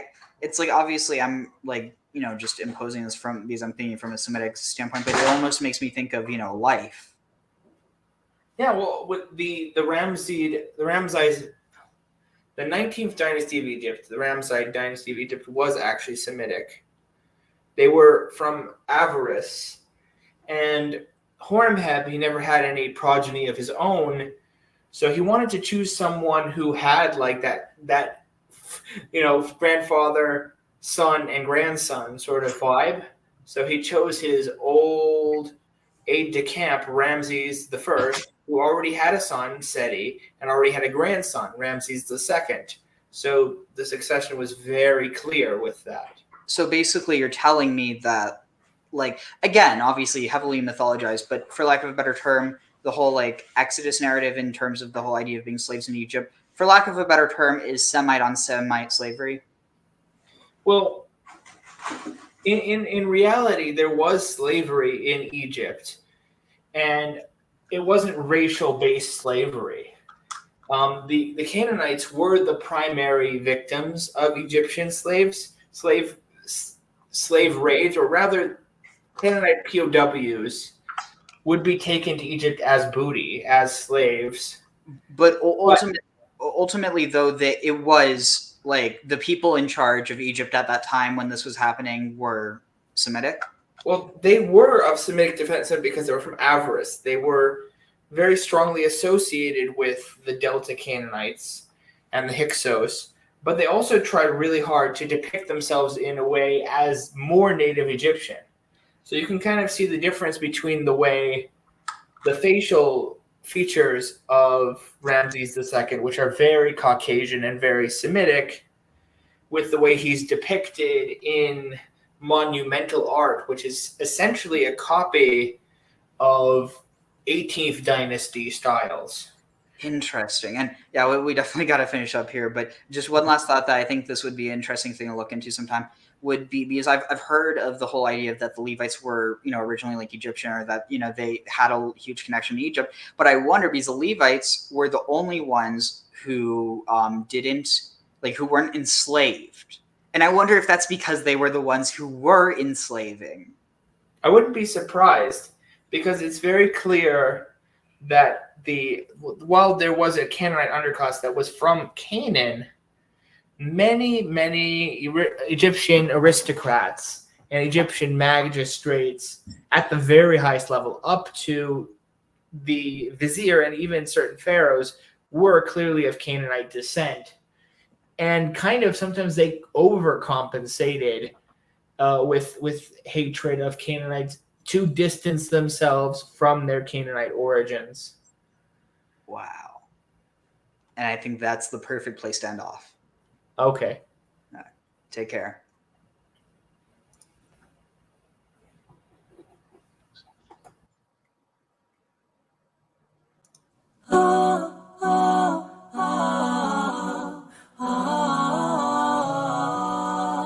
מזמור לארץ החיים, הלל הם האלים, טוב להודות לאשרה, ולזמר עם שמך אשת עליון, להגיד בבוקר חסדך, סגולותייך לנגן בלילות, עלי לינוק, עלי נעבר, עלי משב, ונקבי חלים.